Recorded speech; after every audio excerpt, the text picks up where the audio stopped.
My name is Luis Cifuentes, and I serve as the Vice President for Research, Creativity, and Economic Development here at New Mexico State University. Go Aggies. This morning, I would like to take the opportunity to welcome you to beautiful Las Cruces as we host today's Strategic Water Supply State of the Science Water Symposium. We are pleased to partner with the New Mexico Environment Department, as well as our colleagues at the University of New Mexico and New Mexico Tech, in sharing an insight into the science, technology, and fit-for-purpose research that is underway in New Mexico as we explore opportunities for treated, produced, and brackish water, potentially critical assets to our state's future water supply. As we begin, a couple of housekeeping notes. If we have an emergency, exit exactly the way you came in, out the southeast side. On your badges, you have a QR code. That QR code will take you directly to the agenda. We did not print a lot, so that's the way you can get to the agenda. In the back, you have tickets. The two red ones are for tonight's reception if you want alcoholic beverages, and you only get one if you don't. Also, we want to ensure that participants have the opportunity to ask questions throughout the day. Notice that you have cards on your table. If you have any questions, please write them down on those cards, and event staff will collect them and pass them on to me. We will do the best to answer all questions in the time we have allotted, and we are beginning a little bit late.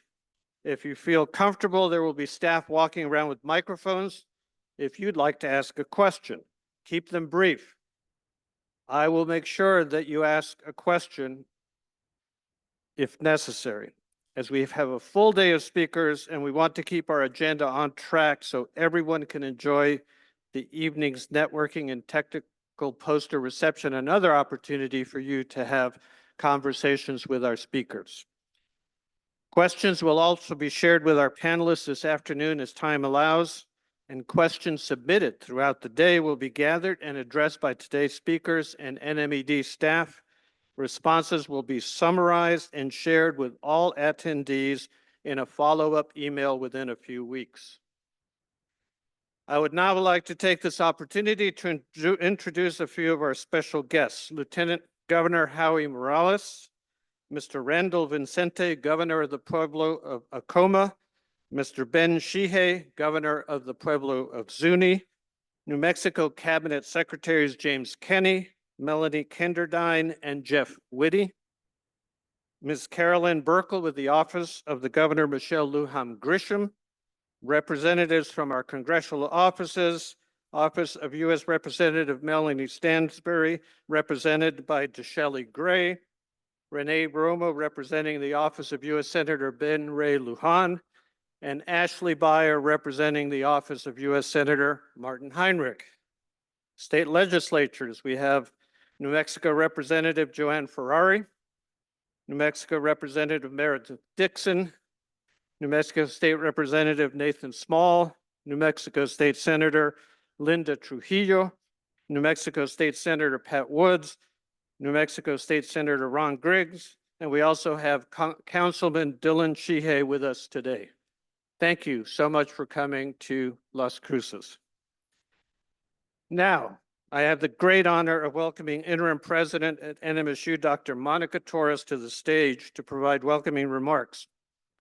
President Torres earned her bachelor's and master's degree in English from New Mexico State University before attaining her PhD in American Studies from the University of New Mexico.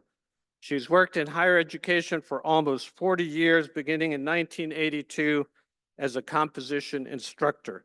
Since then, she has been a faculty member and academic administrator at 4 universities and 3 community colleges. Prior to assuming the role of interim president, President Torres served in various capacities at Doña Ana Community College for 11 years.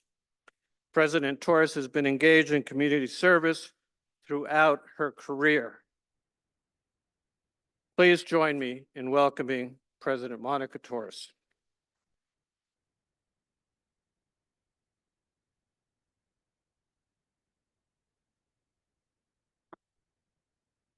Good morning, everybody. Thank you for being here today for this important collaborative event. I'm excited to welcome our partners from New Mexico Tech and the University of New Mexico, as well as Secretary Kinney, Secretary Kenderdine, and former Secretary Alicia Keys. Secretary Jeff Whitty, I think, was out the door, and really pleased to welcome and to thank all the legislators, elected officials, community members, industry partners, and researchers who are joining us today for this critical discussion. I would especially like to thank and welcome Lieutenant Governor Howie Morales, Governor Randall Vicente from the Pueblo of Acoma, and Governor Ben Sheehay from the Pueblo of Zia. NMSU has been a leader in water research and applied technology transfer since our founding as the state's land-grant institution. The sustainability of our water resources is one of the global challenges our university has identified as a top priority for our research enterprise. As host to the state's Water Research Resources Institute, and in our new role as lead for the New Mexico Produced Water Consortium, we are committed to advancing the state of water science for the benefit of society. Our faculty members are conducting and collaborating on cutting-edge research to address water quality across the state and to ensure that fresh water resources are preserved and that alternative waters are treated to the highest standards for non-potable uses. Our faculty are also working to address the growing demand to reduce water use through innovative irrigation technologies and new plant varieties that require less water. The NMSU system's contribution to meeting this challenge extends beyond our main campus and its associated research centers across the state. At Doña Ana Community College, we continue to be leaders in meeting a statewide workforce need for water quality technicians. And in addition to the tech-based research and teaching we are doing across the institution, our faculty are also engaged in water policy, regulatory economics, and human development research to ensure our work positively impacts society. Today's presentations and panels create an important opportunity to amplify the impact of research endeavors at our institutions through the sharing of ideas and innovations. We hope that this will be the first of many collaborative events aimed at fostering the kind of conversations that build our knowledge base and move our research forward for the greater good. Thank you.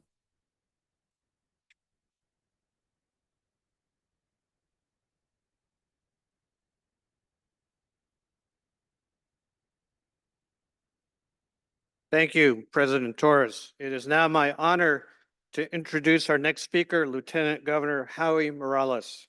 Lieutenant Governor Morales has been an outspoken leader for students, educators, and a strong voice for small businesses and rural communities. As we are short on time, I don't have enough time to talk about all his accomplishments, but I do want to point out that Lieutenant Governor Morales earned his PhD in education from New Mexico State University, going on to be a classroom teacher and successful coach. Governor Morales.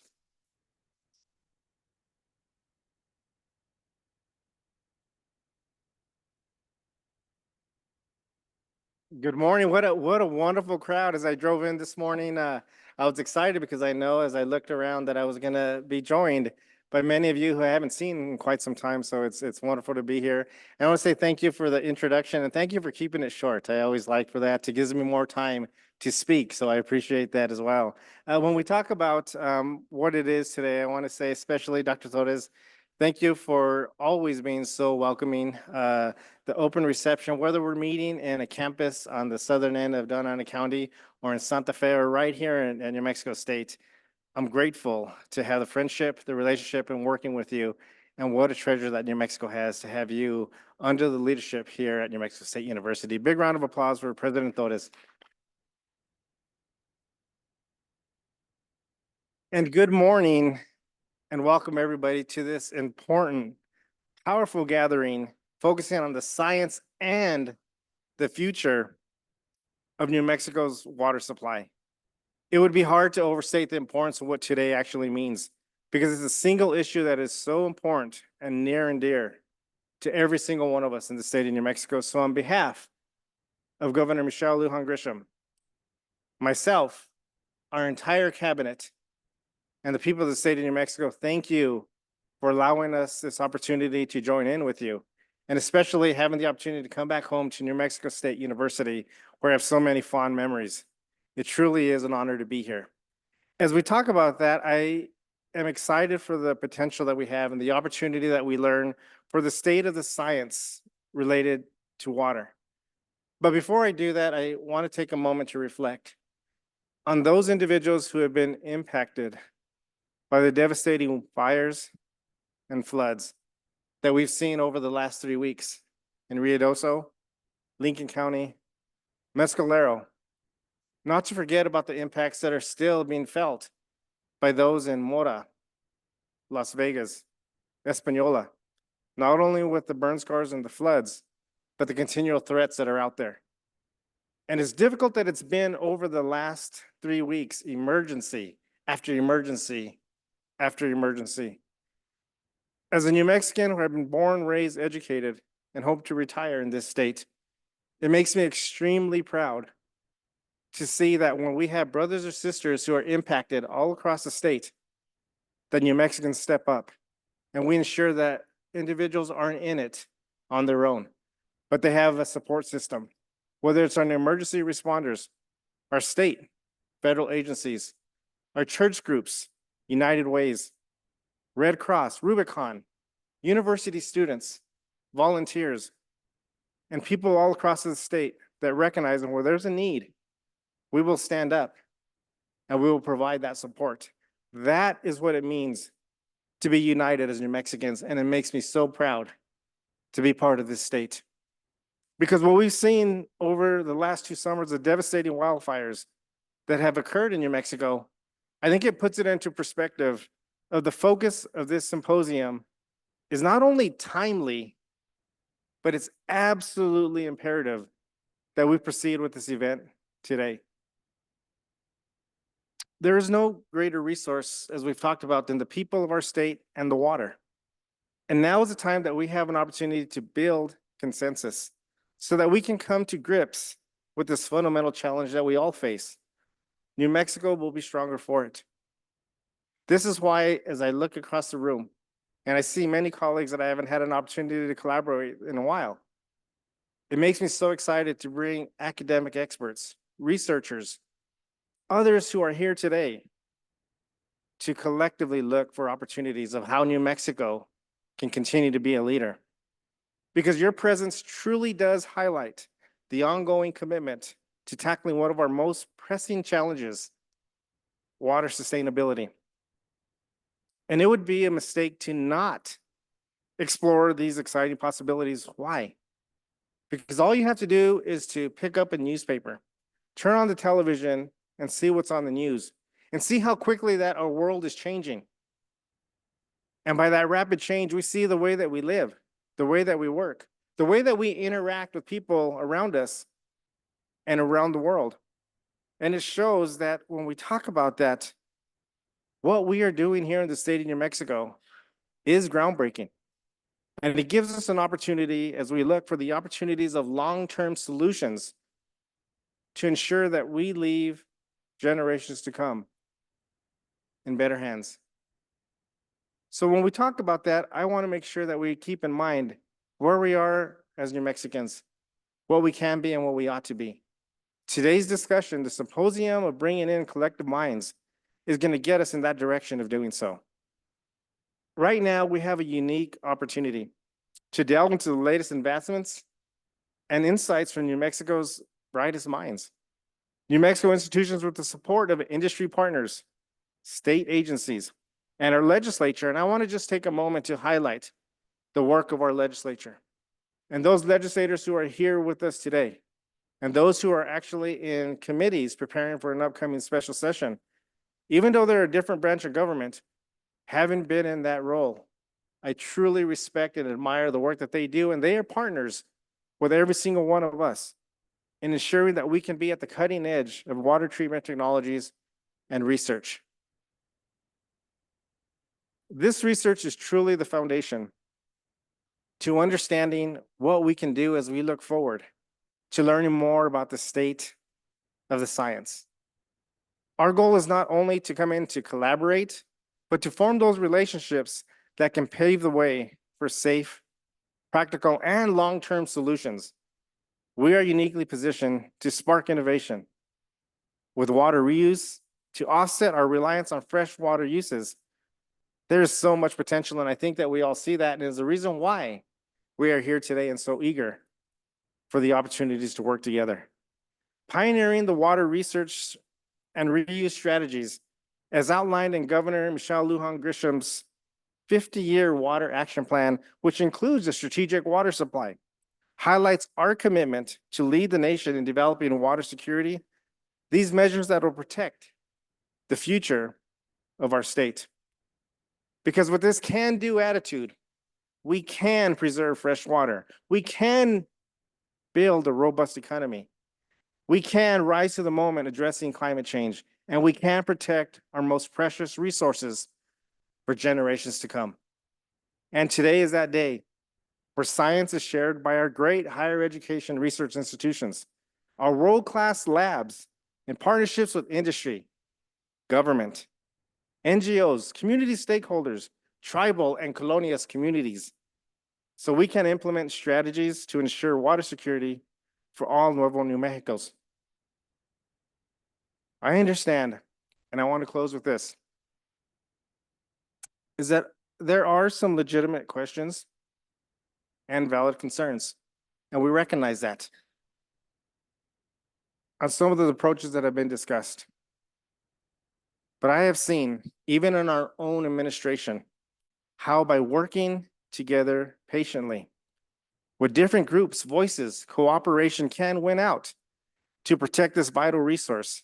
So there's enough for the farms, the wildlife, and the people of our state.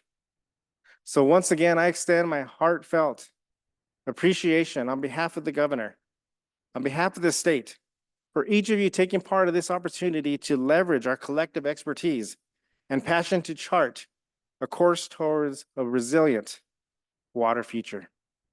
Thank you.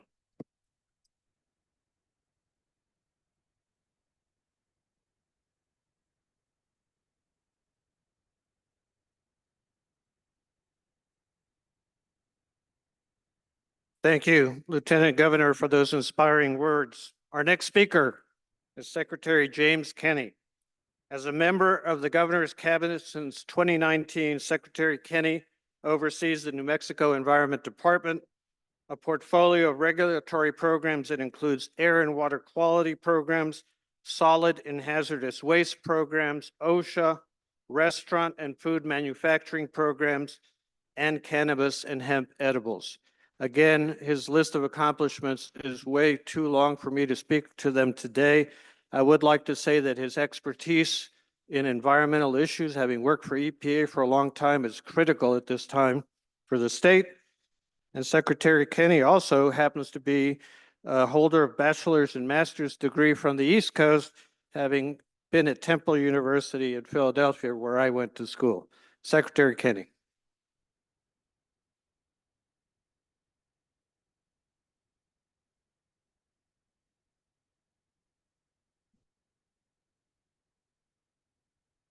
All right. Good morning, everybody. Can you hear me okay? All right. Engagement. I love it. I want to start off by saying thank you to the Lieutenant Governor. I appreciate you being here, and your words are very inspiring, and I think everybody feels that in the room. And thank you, President. Again, it's great to be here at NMSU and to be part of this team sport of sharing science. And I intentionally say that science is a team sport today. And I'll tell you why, and I hope you will get off the bench with us and join in the event in that way. So at the Environment Department, one of our core values is science. Every single day, we talk to each other, whether we're putting out or we're bringing a bill to the legislature, whether we're putting out a rule to one of our boards and commissions, whether we're seeking public comment on a rule, whether we're developing policies, we anchor all of our decisions based in science. That's the fundamental empirical place where we start. And even just this morning, we were talking over email about the science related to drinking water in Ruidoso, and making those decisions about can public water systems come online to support restaurants is a science-based decision. What does the science tell you about what's in that water? So every single day, the Environment Department and many of our agencies are focused on what does science tell us and how do we proceed with that. So it is actually with the great people that I have here from the Environment Department, and I hope you get to know them, that we actually do have a team sport around science in the Environment Department. And it's our core value.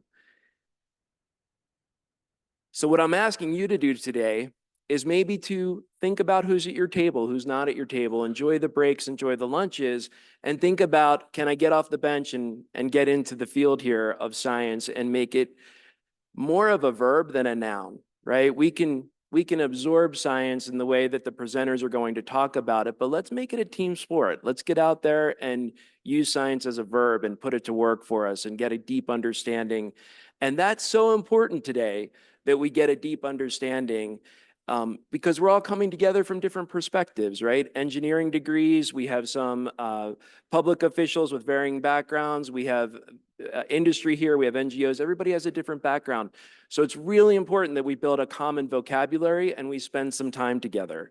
And building that common vocabulary allows us to collaborate a little further, to understand our differences. And we may not always agree, but it does give us that opportunity to have a real discussion.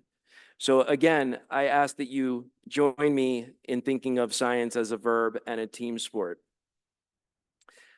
Earlier this year, we issued a request for information related to the strategic water supply.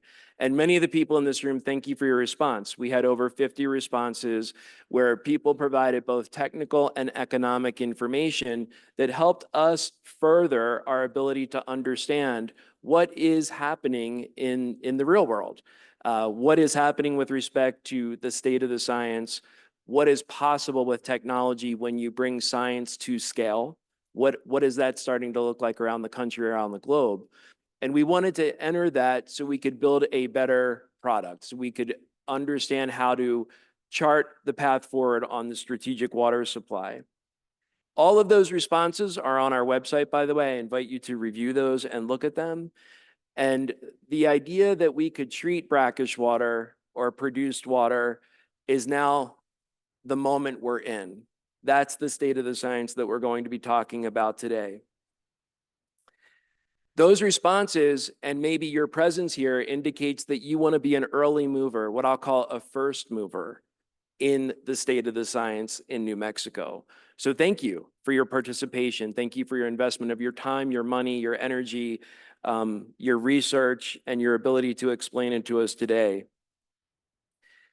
There's one thing that I will end my remarks with, and similar to remarks that you've heard already, which is when companies call up our economic development agency, and make no mistake that whether you are, no matter where you are on the spectrum of an economic development person, a business person, or whether you're an environmental regulator or a legislator or anyone else in this room, we're all sort of joined at the hip in developing the economy here.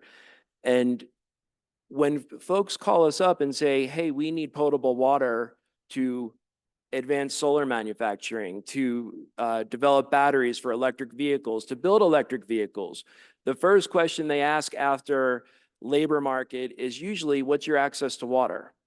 And they all want to look at potable water. I refute that. I don't think that our drinking water is best served in a manufacturing process. I think our drinking water is best served for just as the name implies, for drinking. And I think we can preserve our drinking water by focusing on reuse opportunities, as we're going to learn and talk about today with the science, and still develop the economy, protect our freshwater resources, meet our climate goals, and move forward together. And I hope that you continue to think about not only what's directly in front of us, but what we can offset in terms of building up a strategic water supply so that we can continue to thrive it with our economy and protect the environment safely at the same time. So with that, I ask you all, are you ready to join a team sport today? All right, let's put science to work. Let's make it a verb, and let's get off the bench and have a great day. Thank you very much.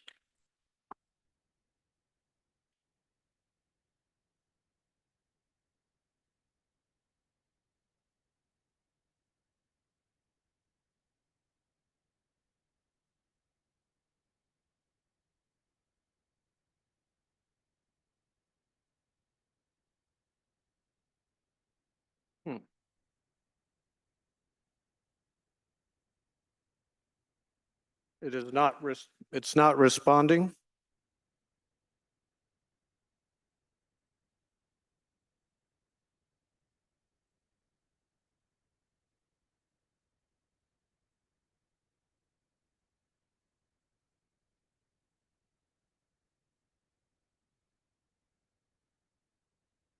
If there's our IT support here, I'd appreciate getting some help.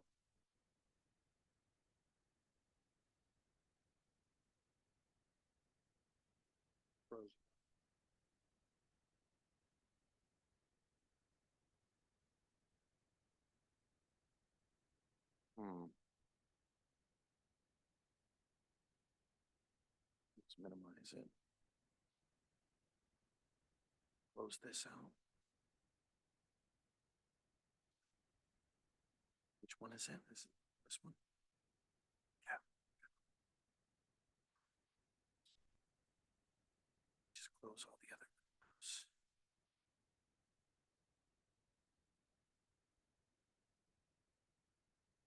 You want me to save this file?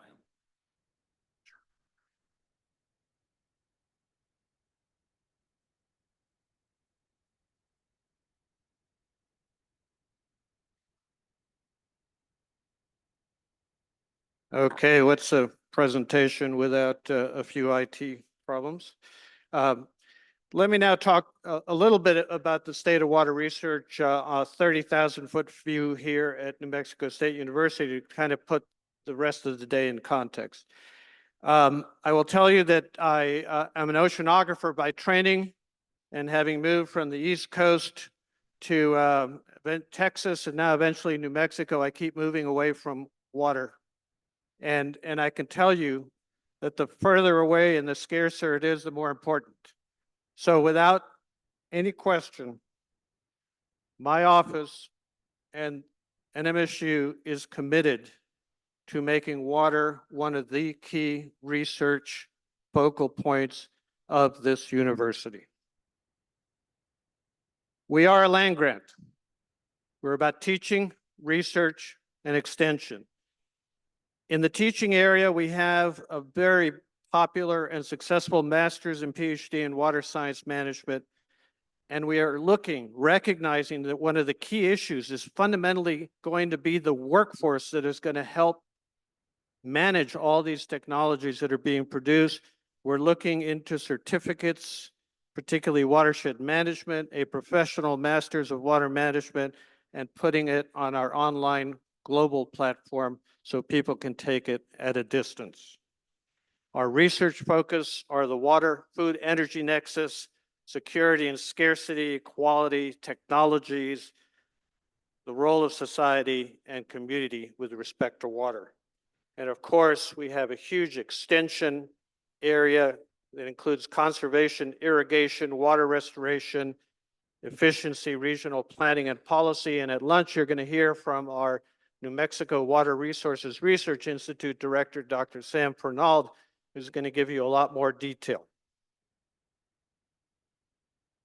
So NMSU likes to think that we focus on global problems with local implications. And nothing is more of a global problem with local implications than water. We are committed, based on our strategic plan, to conduct science-based research on these critical water challenges. Promote a holistic approach to water management. The science has to go beyond publishing to impact. We want to foster interdisciplinary, multi-institutional collaboration. Proud to be working with the University of New Mexico and New Mexico Tech on these issues. And we're always looking for public-private partnerships that can help us address these critical issues. We're also making huge investments in the infrastructure needed to research water, and I'd like to give a shout out to the Technology Enhancement Fund and all the legislators which supported that. We are in the process of putting together a $4 million analytical lab that's going to help our faculty members do the water quality work that is needed. And thank you for the state. Thank you for the New Mexico Higher Education Department for making it possible for us to make this very large infrastructure investment. Research collaborations are key. As I mentioned, the New Mexico Water Resources Research Institute has been working on this issue for decades. The New Mexico Produced Water Research Consortium was created through an MOU between NMSU and the New Mexico Environment Department. And its primary role is to do scientific-based research to try to understand the treatment and uses of produced water. The National Alliance for Water Innovation is a program from the Department of Energy that is really spurring a lot of the research that we're doing on treatment of brackish water. Clearly, through our ACES and engineering faculty, we do a tremendous amount of work on water research in agricultural applications, and as I mentioned, big focus on brackish water research. I want to mention two great opportunities that are out there. The National Science Foundation has these regional innovation engines. We are going after two of these regional innovation engines that, if funded, could bring up to 160 million in funding. One of them is the Permian Energy Development Laboratory. And Faith Gillespie, are you here? Yeah, if you have any questions about that, please get with Faith during the reception and other opportunities. And of course, the Rally West effort out of the University of New Mexico. David Hansen, are you here? Yeah, please get a hold of David if you want to ask questions about that. So, thank you very much.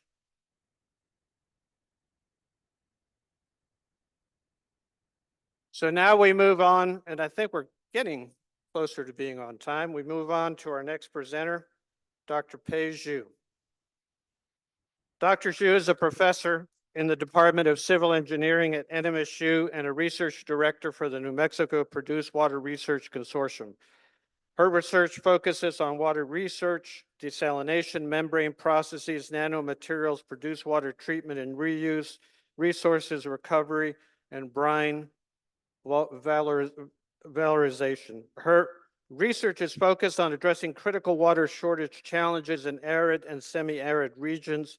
She was recently selected by the American Association for the Advancement of Science as a Leshner Fellow on Food and Water Security and the C. Herb Ward Family Endowed Interdisciplinary Chair and the PESCO Endowed Professor at NMSU.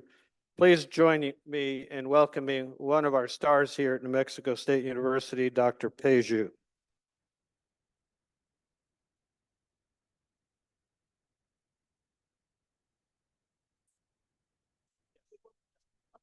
Great, thank you.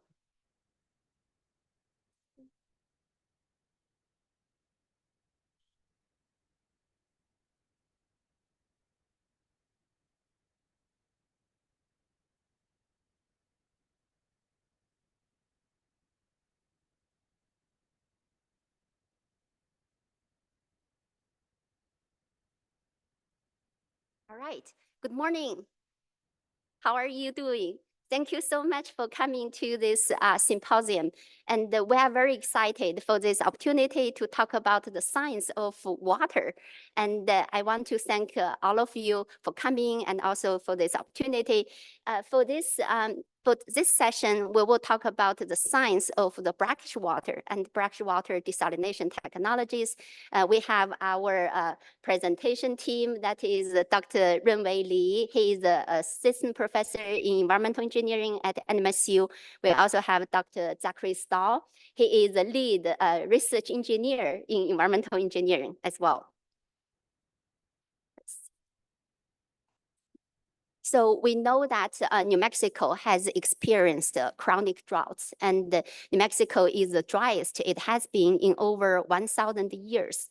So even though the water utilities, the municipalities, and the industry have been working on the water conservation and the water use and the recycling, but that is still not enough to reduce the gap between the fresh water supplies and the water demand, given that we have continued drought. So we have to look into the alternative water supplies, including the brackish water that we will talk in this session, and also the produced water generated from the oil and gas industry that we will talk about in the next session.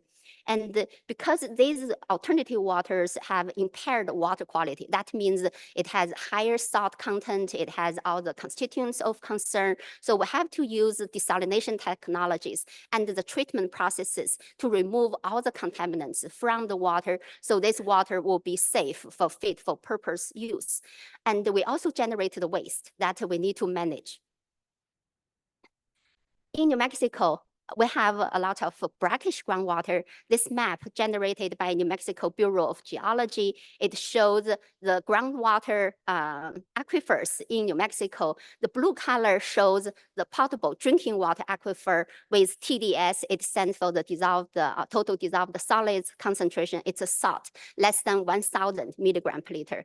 And the purple color shows it is a slightly brackish water with TDS between 1,000 to 3,000 milligram per liter. And the orange color shows the TDS between 3,000 to 10,000. That is brackish groundwater aquifer.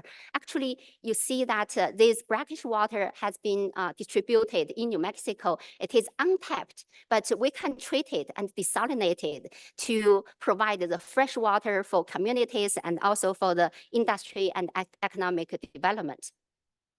Brackish water desalination is not new in the United States. And this graph, it showed there are over 400 brackish water desalination plants for the municipal uses with a capacity of 25,000 gallons per day of treatment capacity. Every day, it generates about 1.4 billion gallons of water.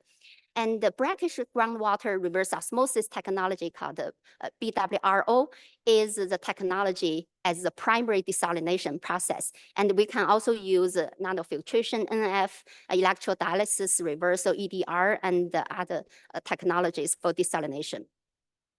And this picture shows that this is 1 million gallon per day brackish water reverse osmosis system.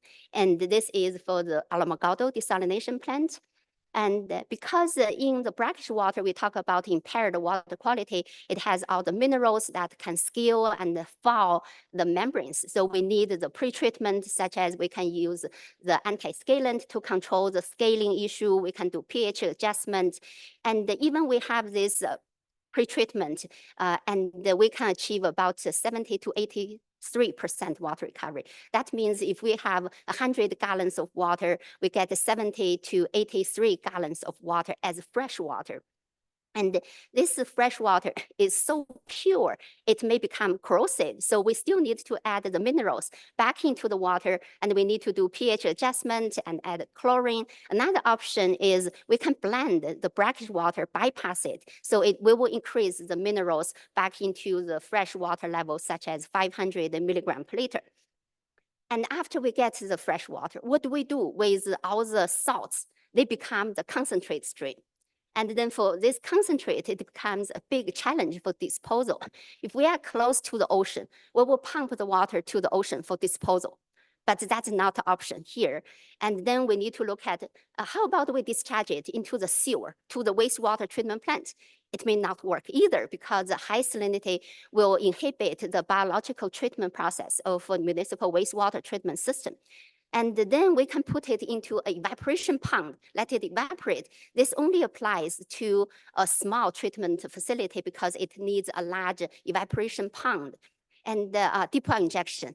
So we can inject it underground into a aquifer that is isolated from the drinking water aquifer, but we need the appropriate geological formation to do that.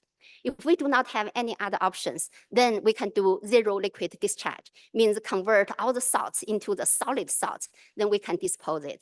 But we can also think about their valuable minerals in that water. We can do the brine valorization. Here are some examples about the brackish water desalination plants in the United States. The biggest one, inland brackish water desalination, is our neighbor in El Paso. El Paso Water operates the 27.5 million gallons per day desalination plant, and the investment is $91 million in 2007. And the water recovery is about 83%. So all the concentrate is pumped 22 miles to the Fort Bliss for disposal through the deep well injection. And in California, there are two examples. One is in the Eastern Municipal Water District. And the investment is $143 million for 3 desalters. The concentrate is disposed 70 miles to the ocean for disposal. And in the Irvine Water Works, they do not have any other options. So they do the zero liquid discharge using the thermal concentrator followed by evaporation pond. And the investment is $100 million for 6 MGD plant. The cost is about $6 per 1,000 gallons of water. In New Mexico, we also have our first desalination plant in Alamogordo.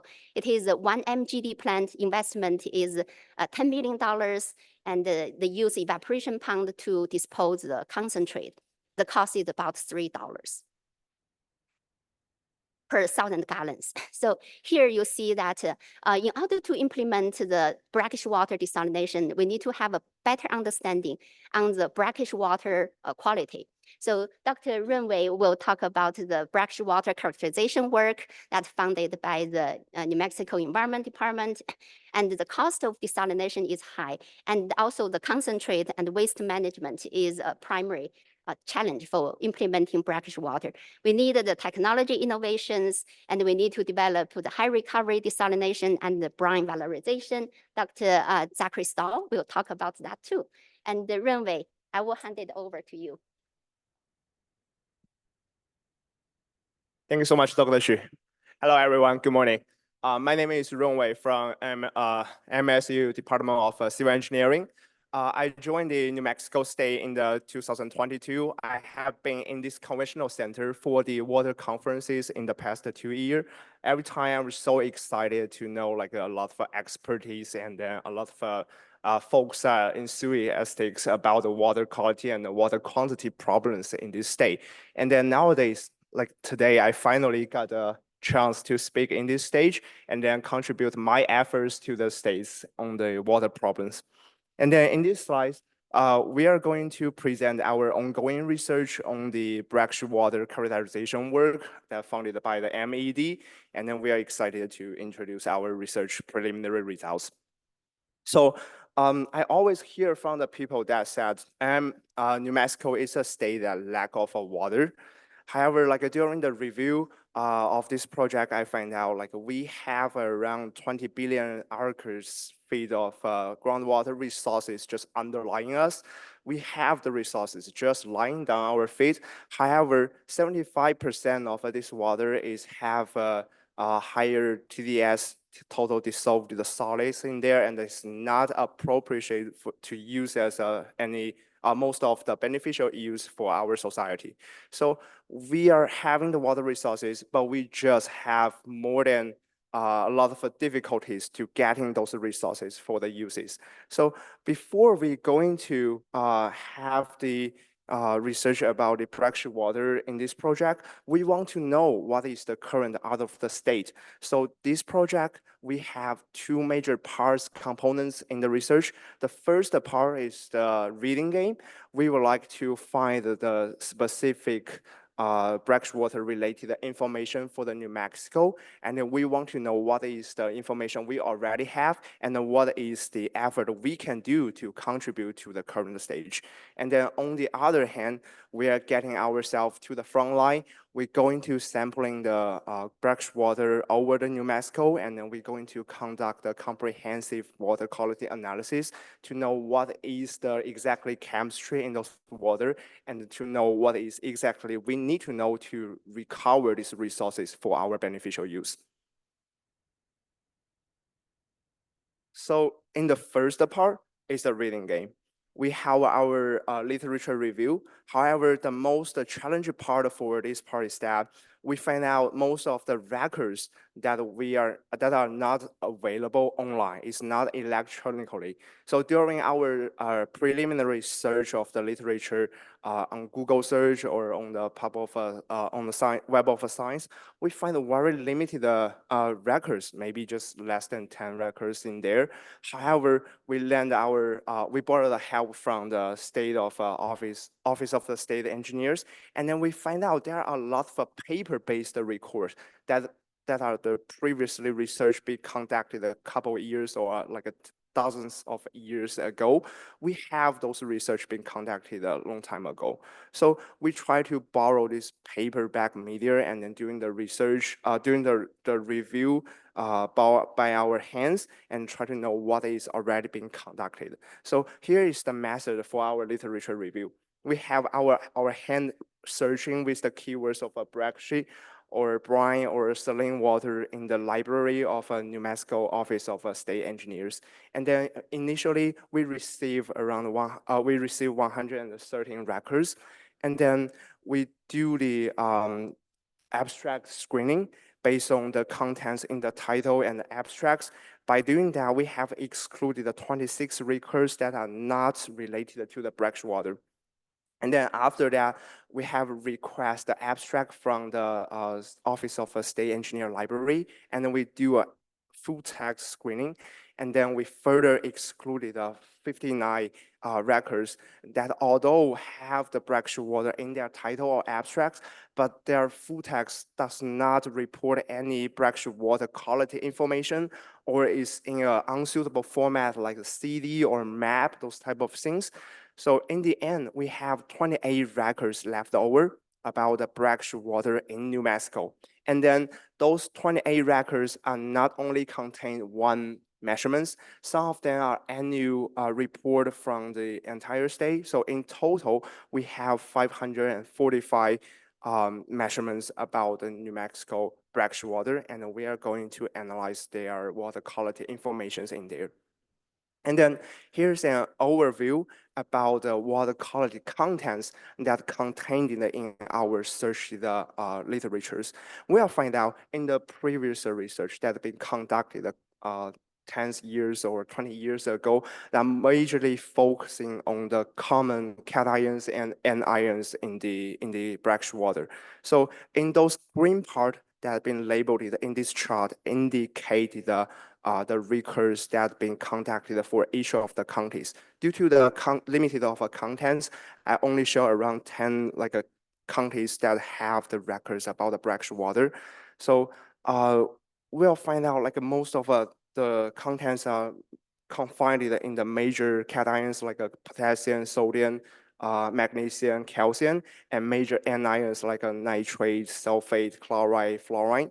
And then very few other water parameters is being included here. That was the first gap we have identified, and we want to contribute through our field sampling efforts. On the other hand, I would like to call the attention to the first column. That was the record number. We find out between different counties, we have very high variation about the efforts that have been spent on the brackish water quality efforts. That was probably because that they're located in the different aquifer, either brackish or slight brackish or fresh aquifers, but we find out there's a uneven spatial distribution of the effort that we can also contribute to the two. And then here in the couple of the slides, we are showing the exact preliminary result we find out from the review. The first one is about the total dissolved solids. We found that most of the studies in the final search have at least slightly brackish water qualities, that with the total dissolved solid over 1,000 mg per liter. And then we also find that more than half of the studies, more than half of the records in the literature review find the brackish water, that with the total dissolved solid over 3,000 milligram per liter. And then these slides shows the major cations being identified in the historical research. We find a highly variated quality within different studies come from the different countries. And then we also find out the major components of potassium and sodium, they can reach as high as 100,000 mg per liters in there. These high levels of concentration not only cause this water to be not suitable for the beneficial use, it will also cover the other minor part of the contaminants within the brackish water that may cause real health effects and also cause the obstacles for our analysis. And then one of the things I also would like to call attention is about the efforts on the heavy metals. In the literature review, we find out the most common heavy metals being analyzed in the historical study is the iron. 85 of the 545 records measure the heavy metals in there.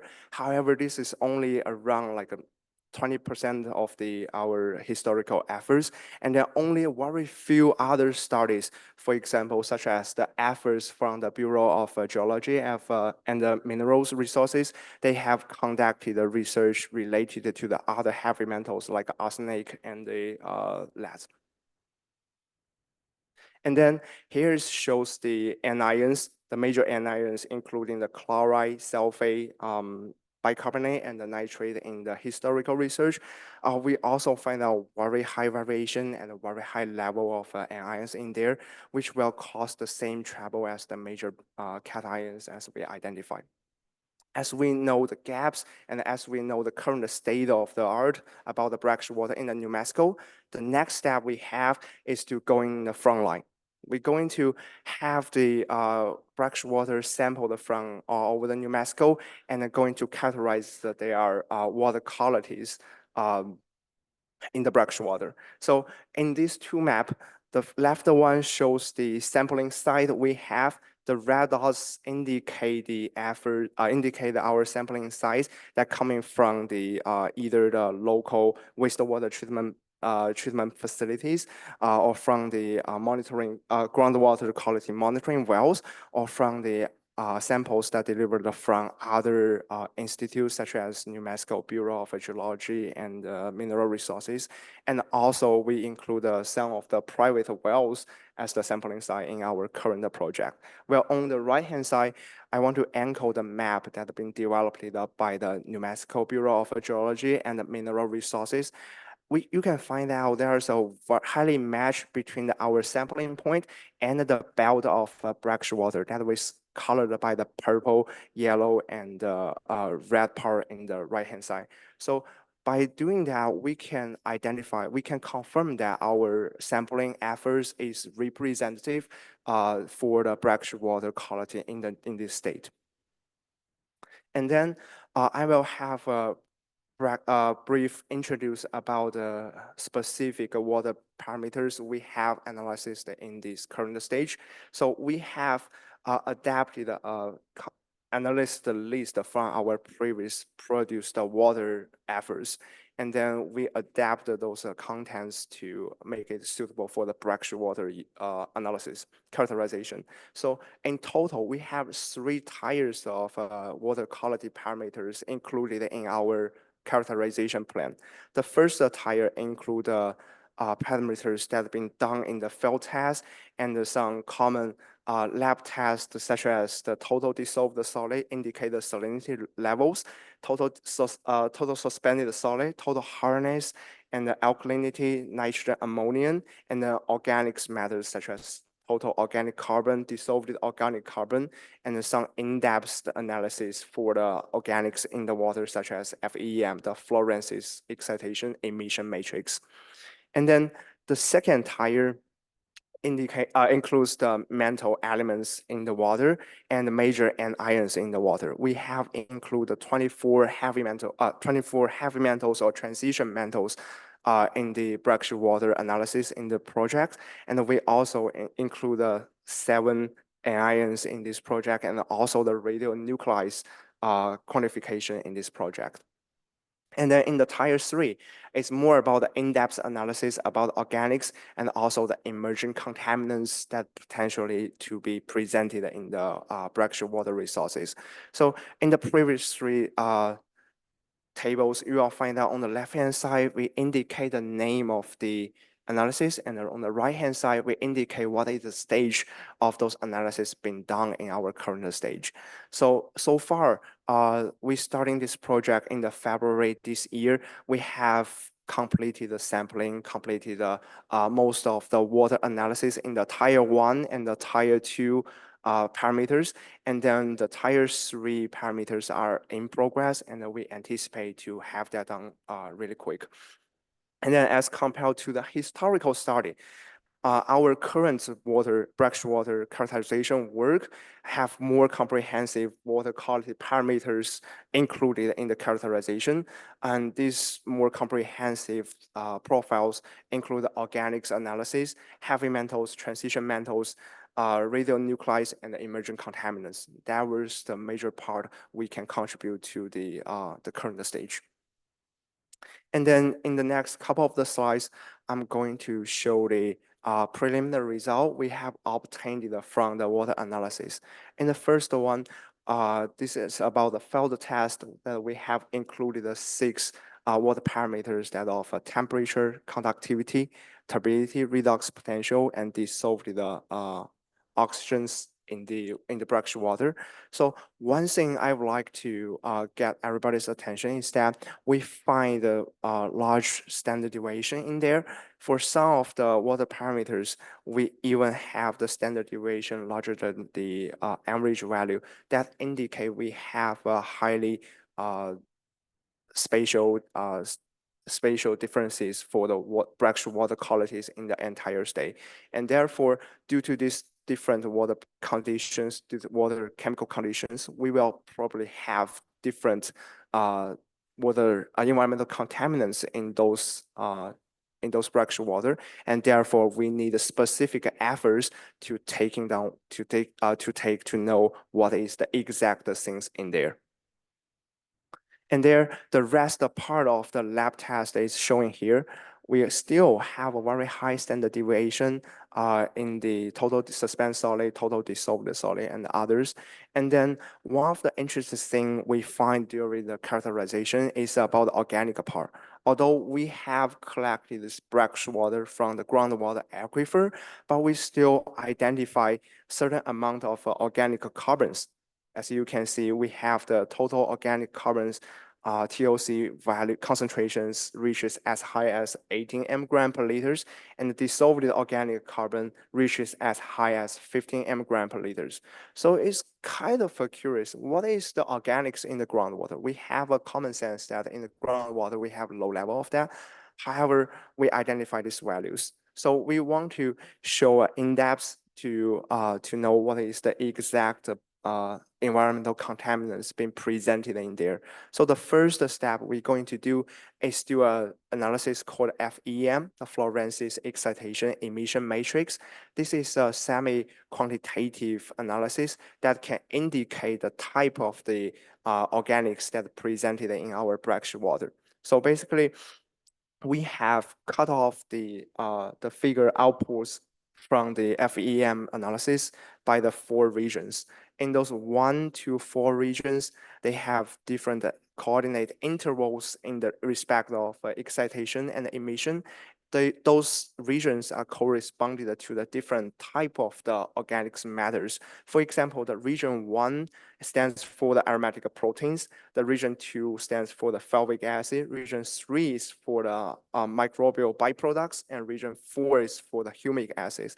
And then in these two figures, we are showing the one of the highest intensity we have received from our current stage, and one of the average response intensity we have received from our current state. That was on the right-hand side. So you can find out most of the organics that presented in our brackish water is appeared in the region 2 that was corresponding to the fulvic acid. So far, we can only identify the types of the organic matters by our future ongoing research about the GCMS and then LCMS. Will identify what is the real species for those presented organic matters. And then in the tier 2, first part is about the heavy metals and the transition metals. I know this is a clumpy, this is a very crowded chart, so I would like to bring your attention with the boxes. So the first two concerns we have identified is about heavy metals. First one about arsenic, and the second one is about the lead. Although they have limited detection rate, 50% for the arsenic and the 16% for the lead, but their average values and their median values are all above the EPA drinking water standards. I know some of you guys may have the question like why we are going to compare our brackish water quality to the drinking water standards. So we want to present what is the efforts we need to treat those waters for the ultimate goals. So I know we cannot directly use the brackish water, but we want to know what is the effort, what is the levels we need to achieve, we need to spend to contribute to the 50 years water action plan in the New Mexico. And then besides these two major concerns, there are some other concerns. So these other 6 blue boxes indicate the heavy metals or transition metals that have their average or medians over the EPA drinking water standards, or have their some of their specific concentrations in the size higher than the drinking water standards. So one of the transition metals I feel very interesting is about the last one, the vanadium. So we have detected these transition metals with a detection rate of 94%. It is presented nearly in all of our brackish water, and we find out that both of their average and the median is higher than the health advisory values. That was 15 ppt, 15 ppb that been published in the American. Although EPA does not give out any regulations on these metals, but during the literature review, we find out the long-term exposure of these transition metals may cause the health effects in especially the pregnant woman and childhood. And then, as we mentioned in the literature review part, our previous records does not spend too much of efforts on the mental side. So we are going to have a specific distribution of these mentals we have identified with the concerns in the more detailed box plots. So we find out that some of the sites have very high level of the heavy metals or transition metals. For example, one of the site with the chromium levels over 0.4. However, the drinking water standards may be only half of it. And the similar things happen to the iron and to the heavy metal lead and the arsenic. So we identify this as one of the major concerns we have for the converting our brackish water resources to the beneficial use. However, we can rely on the mature pretreatment technologies that have been developed by our MSU or the other colleagues in the States to remove this detected heavy metal stress. So the presence of these heavy metals, although it's complicated our treatment strains, but we have the method ready to take it down. On the other hand side, in the anions, we have of the tier 2 analysis, we have the anion concentrations. So we have find out this is the result we have in the current characterization is very similar to the historical studies. We have high concentrations of chloride, high concentration of sulfate, and then they will contribute to the high TDS in the brackish waters. As compared to the historical data, the current characterization have a smaller concentration range. So we assume that this is come from our limited sampling size. We have 19 sites in total. So in the continue project phase, in the extended phase or the next phase of our research, we're going to expand our sampling site to see if we can match our historical results with our current characterization. On the other hand side, it's very similar to the previous records that we have high concentrations of nitrogen, sulfur, and phosphorus, and those high concentrations suggesting our potential for the resources recoveries in the brackish water. And then here's the box plot showing for the anions that we have during the characterization. So this high concentration of anions and cations indicate that our desalination expertise is the critical key to exploring these alternative water resources in the New Mexico. From my section, the take-home message is as following. So our historical studies focus on the basic water quality parameters. However, our current characterizations efforts apply more comprehensive water quality assessment and can be more can use to support future treatments for the brackish water and the future conversion of the brackish water to the beneficial uses. And the second is that the presence of organics is confirmed in the specific areas. More in-depth analysis will be done to further explore the brackish water, groundwater quality. And the last one is that we have identified a specific environmental concerns of certain heavy metals and transition metals. So we need to test our pretreatment technologies to see their real effectiveness in taking down these challenges. And our ongoing and the future works are as follows. We have more in-depth water quality analysis in progress. We are going to analyze the emerging contaminants like PFAS. We are going to identify the specific compounds for the confirmed the presence of organic matters. And we are going to also expanding our sampling efforts by including other sources such as private wells. And then we are also going to conducting the spatial analysis once we have more data available. And then we are also, in the end, we are going to testing the desalination technologies to address the identified environmental concerns in our current waters. That will be everything from my my sections. And then I will hand over the presentation to Zach, and he will going to talk about the conventional brackish water process. Thank you.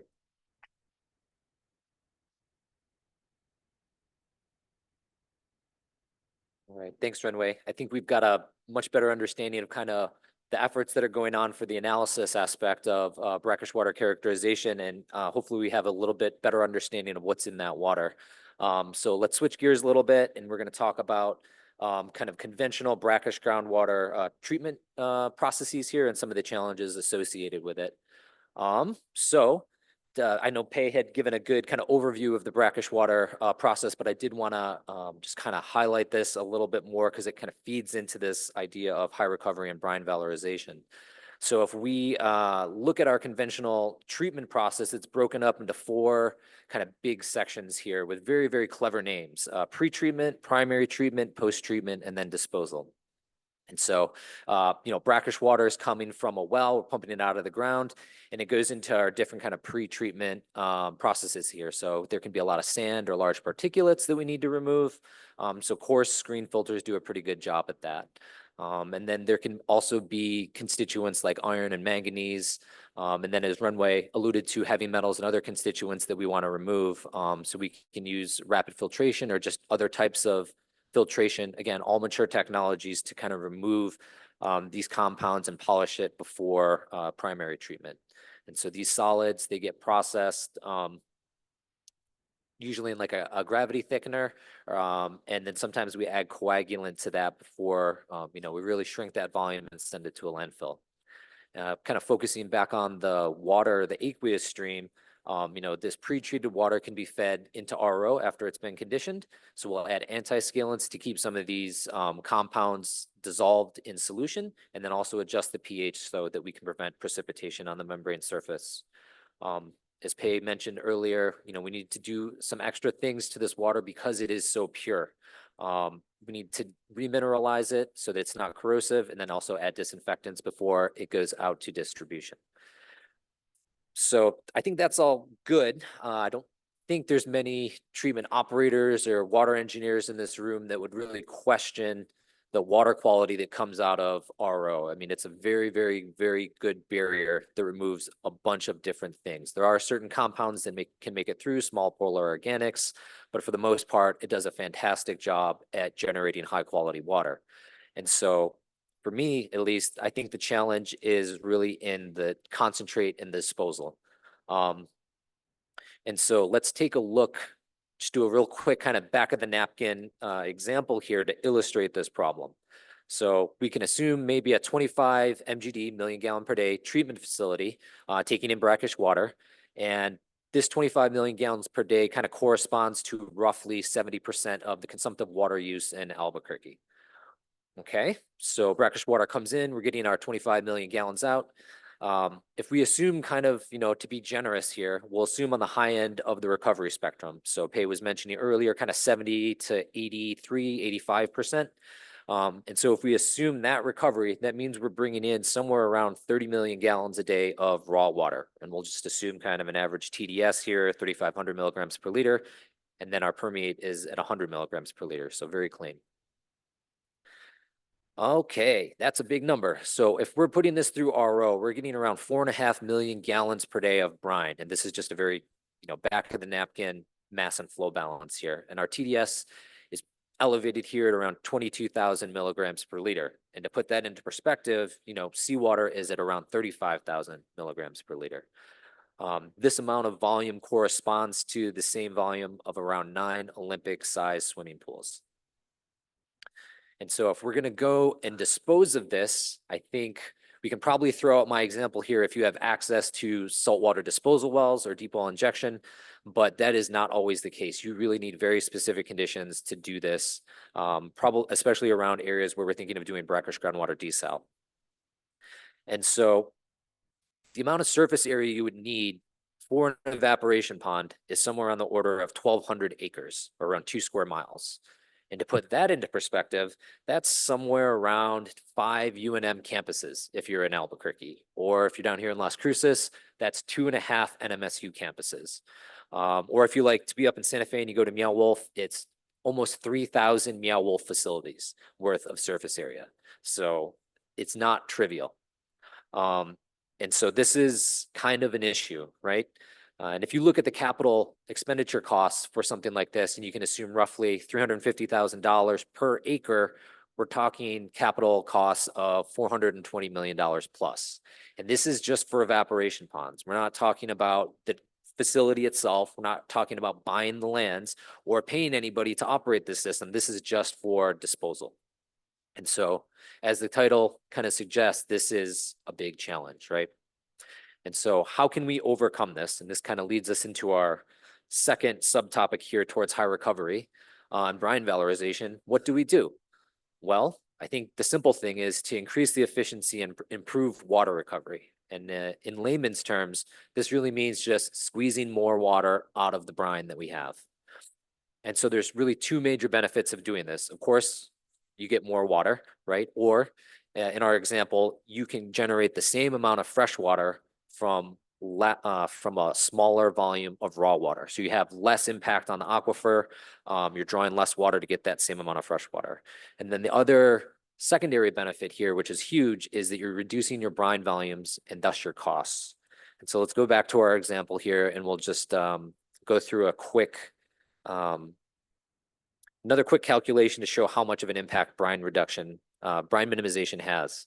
So if we take and go from 85% recovery and we jack this thing up to 95% recovery, we got 10 percentage points, right? So we're bringing in less volume, right? 26.5 MGD to get our same 25 million gallons per day of fresh water. But then look at what we do with the brine volumes. I don't know if everybody can see, but we went from 4.5 million gallons a day of brine down to 1.5 million gallons a day of brine. So that's a 3x decrease from a 10% increase in water recovery. And I know I'm throwing a lot of numbers out here, but takeaway message there is that minimizing brine volumes is a big deal. So cutting everything in thirds, right, where our evaporation pond area goes down to 400 acres, and then our capital expenditure cost goes down below $150 million. And so this sounds great, right? This is the solution to everything. We solved the problem. Unfortunately, no. If it was just that easy, then we probably would already be doing it, right? And so how do we get to this point, right? How do we increase the water recovery to realize these kind of gains? The thing that's really inhibiting us to increasing water recovery beyond this kind of 83, 85% range is a bunch of scaling constituents. And so again, probably pretty hard to see, but I can probably summarize it here as we have some of our usual suspects. So we've got calcium carbonate, our silicas, calcium sulfate, among other things. And so if we can get these compounds out of the water, then it'll be a lot easier for us to achieve this high recovery. And so what are the approaches to doing this? Well, you probably take three main approaches. First approach, we can remove these compounds during pretreatment. And so examples of that, chemical precipitation or ion exchange. And anybody that lives in Alamogordo or, southern New Mexico, you might be familiar with water softeners at your house. And so ion exchange is very similar to that.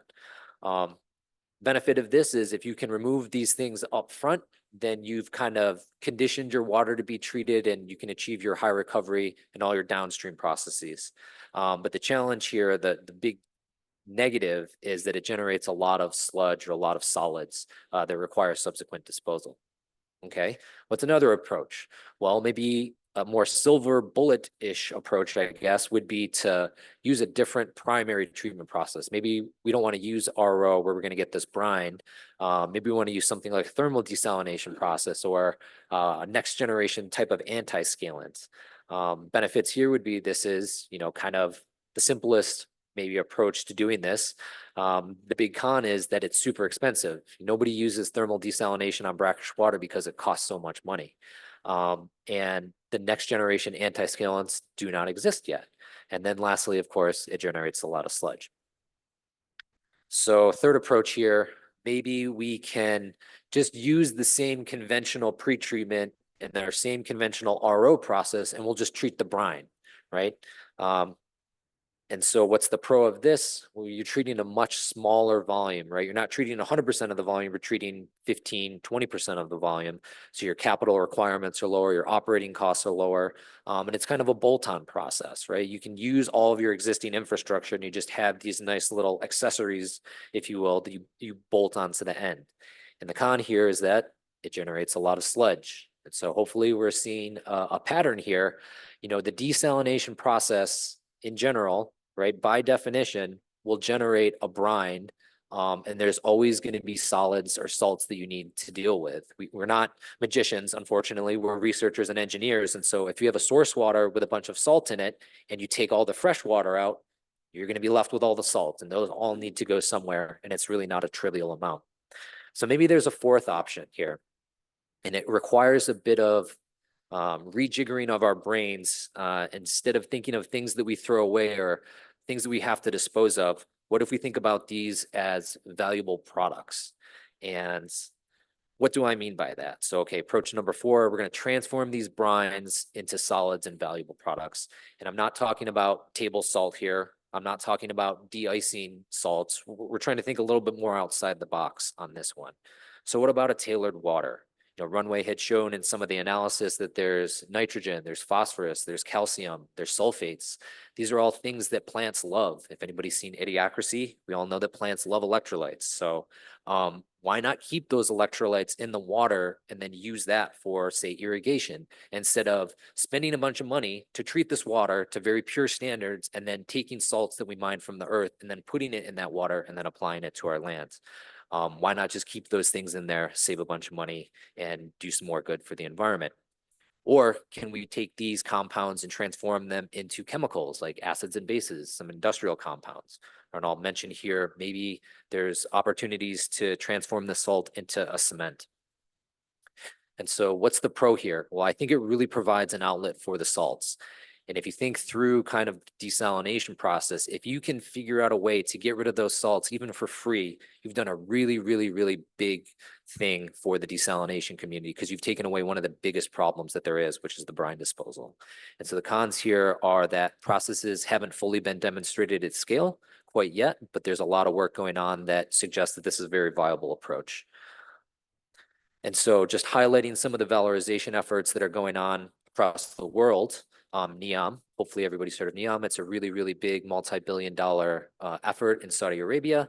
And one of their big initiatives is to kind of mine the brine that comes out of all these desalination processes. Right in our backyard in El Paso, attached to the Kay Bailey facility, which is the largest inland desalination facility in, I think, the world, North America, one of those.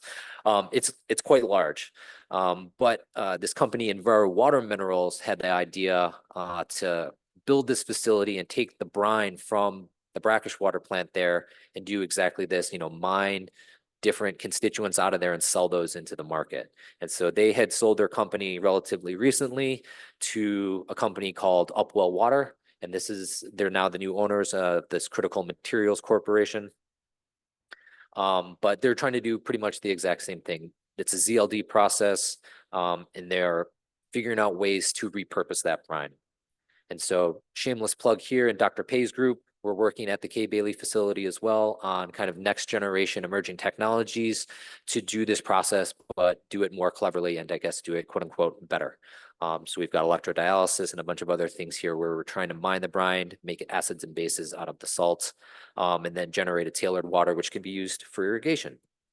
And then lastly, some of the research I'm doing focuses on taking the calcium and the magnesium compounds and transforming them into a compound that's amenable for cement, with the big push here being that this type of cement doesn't emit any CO2 emissions directly.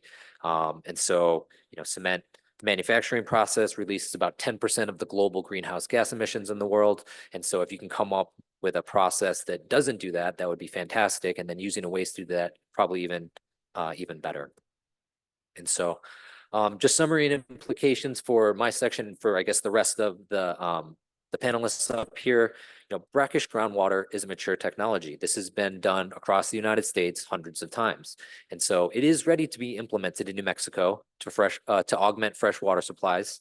But, we have this RO concentrate disposal barrier that we need to get around. And so there are post-treatment options if we find things that kind of sneak past the RO membranes. And then we need to understand what's in the water first before we can really make definitive projections on kind of the cost and everything associated with this.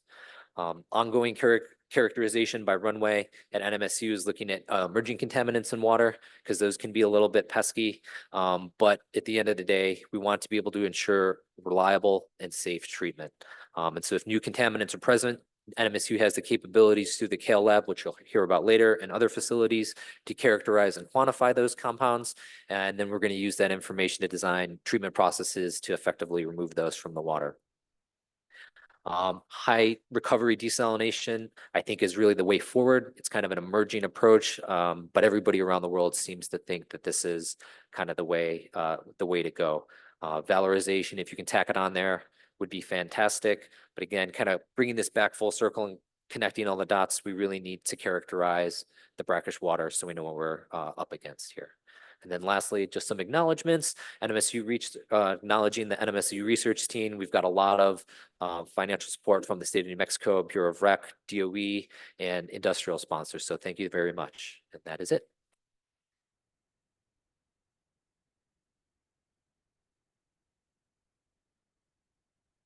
That was fantastic. So I want to remind you that you do have the cards on your tables to please write down questions as you go through the day. We will have some staff with microphones ready to go to you when you raise your hand. But I will take MC privilege and ask the first question. are there any disruptive technologies that are going to turn this whole thing upside down?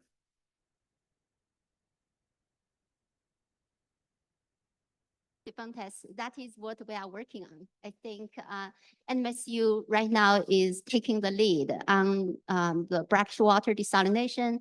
And as Zach mentioned, we are trying to convert the brine into the water for example, for agriculture irrigation, for other purposes. And also we are converting the brine into the valuable minerals and also the chemical products. I think the research we are doing is going to have the groundbreaking technology. And Zach, do you want to comment on that? More specific. I think maybe more specific. Can you hear? Sorry. Okay. More specifically, how.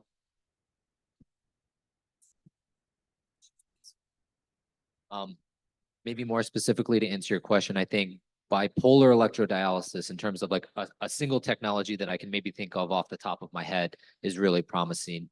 That's a technology that'll take a sodium chloride waste and convert it into hydrochloric acid and sodium hydroxide. And I think that's important because at least in our area, I believe most of these chemical products come out of like the Corpus Christi area in San Antonio. And so they're shipped all the way from over there to, this part of the world.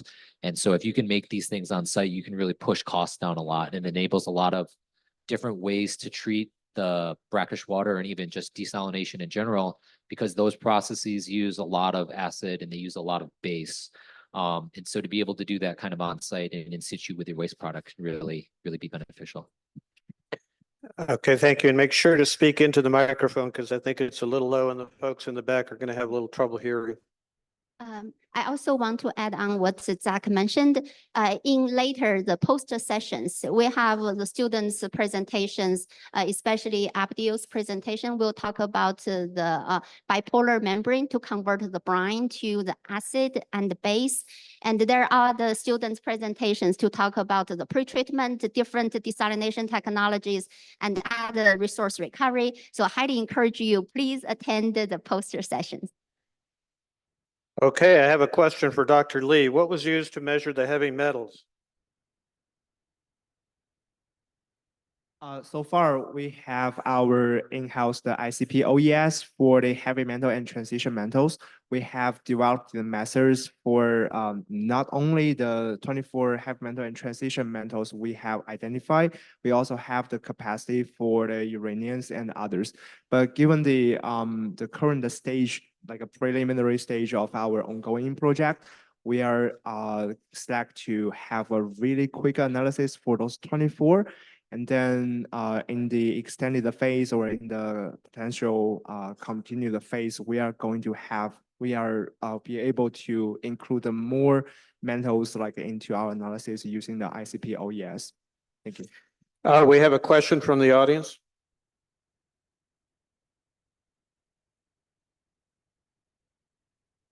Very insightful presentations as always. Thank you very much. My question was for Runway there.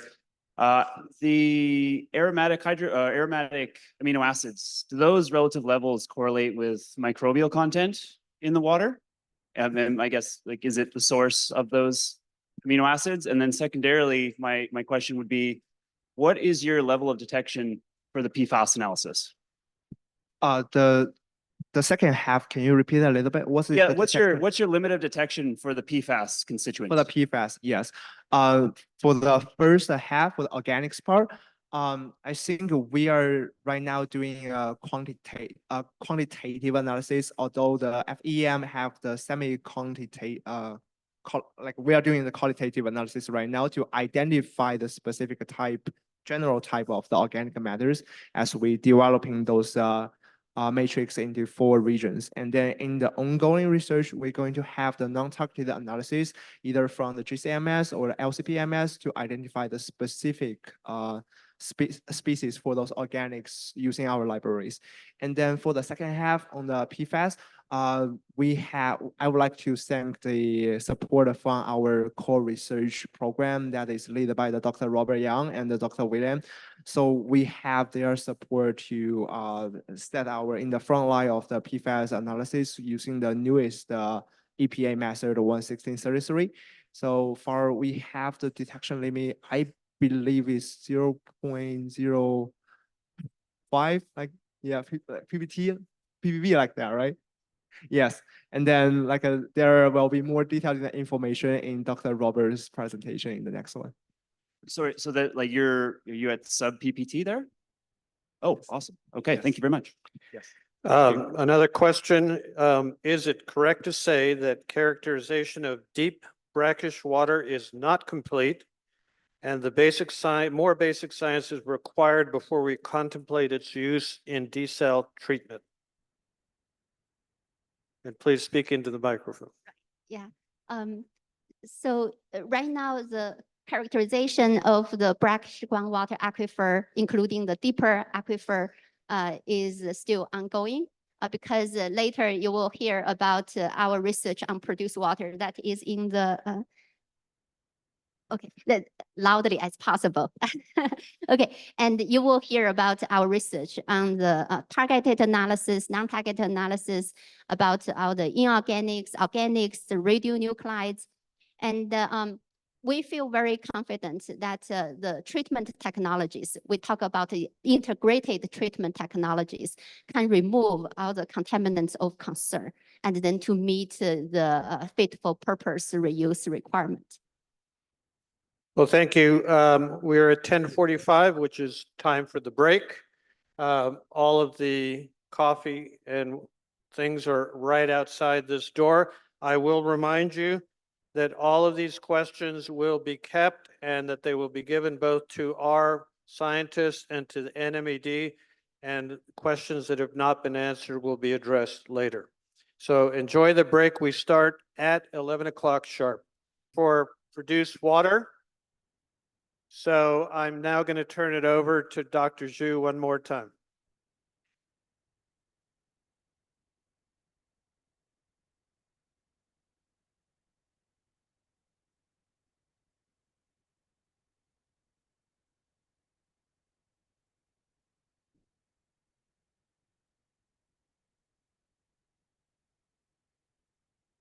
Thank you. Good morning again. You see, our NMSU team comes back to the stage. Please, after you get your drink, maybe come back, and then we will continue to talk about the science of another alternative water that is produced water. So, oh, I do not see another panelist, Dr. Zachary Stahl. I hope he will join us. But I want to start to introduce our team on the produced water research. Dr. Robert Yang, and he is the director of the CAL Lab, Chemical Analytical Instrumentation Lab. He has been so instrumental in analyze all the unknown compounds from the produced water that you will hear about from him.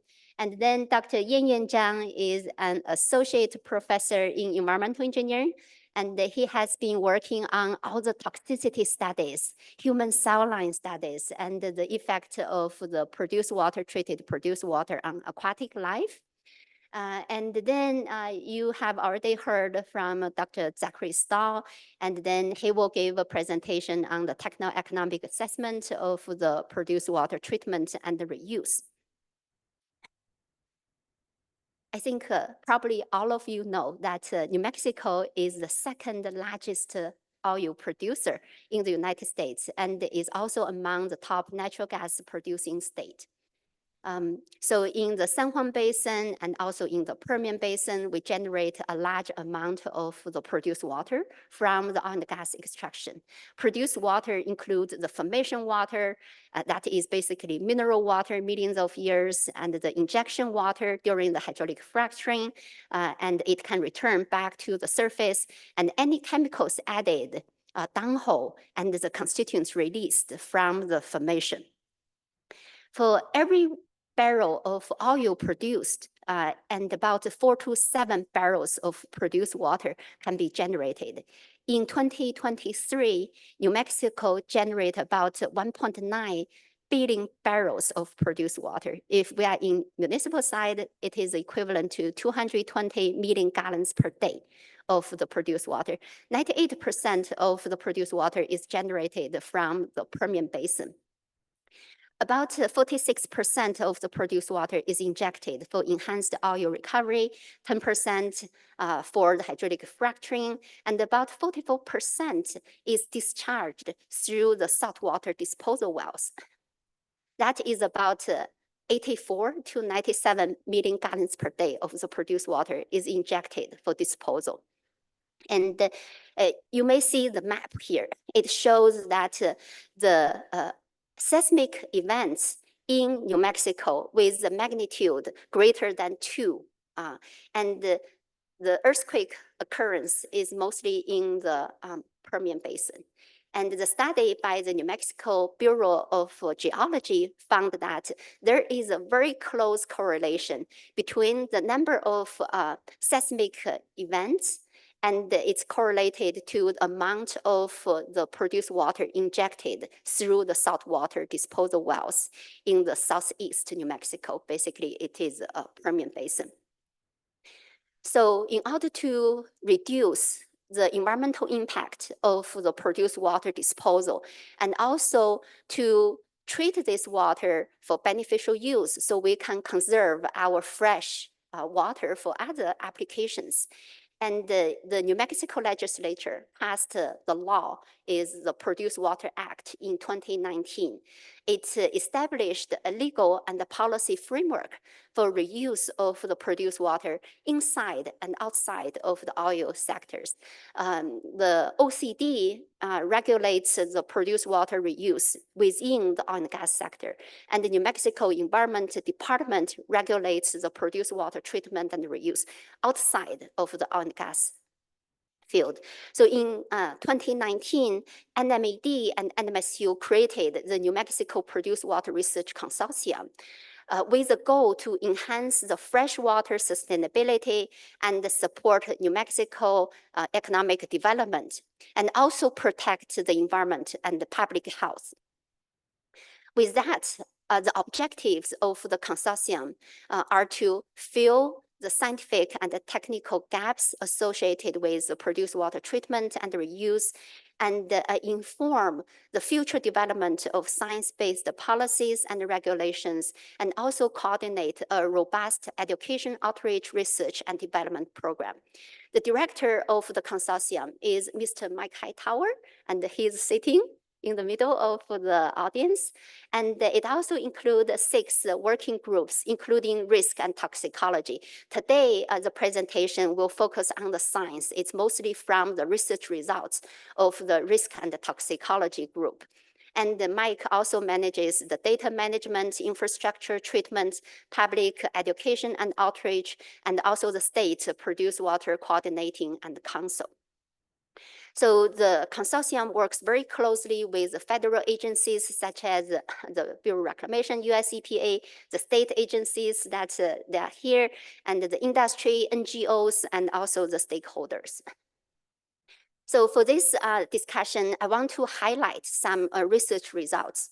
The goal of the consortium's research is to understand the water quality of the raw produced water and the treated produced water for effective management, treatment, risk assessment, and fit for purpose reuse of the produced water. And in the past few years, the risk and toxicology working group meets basically bi-weekly. We have about 30 members, and then we developed the NPDES Plus list with NMED and the EPA. It includes 400 constituents to cover all the water quality requirements for discharge, surface water discharge, and for the beneficial use. So we have implemented this NPDES Plus list by collecting the water samples from different pilot testing projects, treating the produced water from the San Juan Basin and the Permian Basin. Also, the NMSU team developed the best available analytical methods for targeted and non-targeted analysis of the constituents in water and the soil and the plant samples. And Dr. Yan Zhang is taking the lead and conducted the bioassays to evaluate the application of the treated produced water on aquatic organisms and human cell lines. And ultimately, all this data will be used to develop the human health and environmental risk assessment framework to assess and minimize and manage the risks related to the fit for purpose reuse.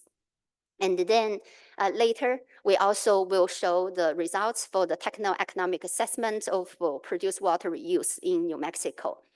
The consortium takes a holistic, integrated produced water treatment approach.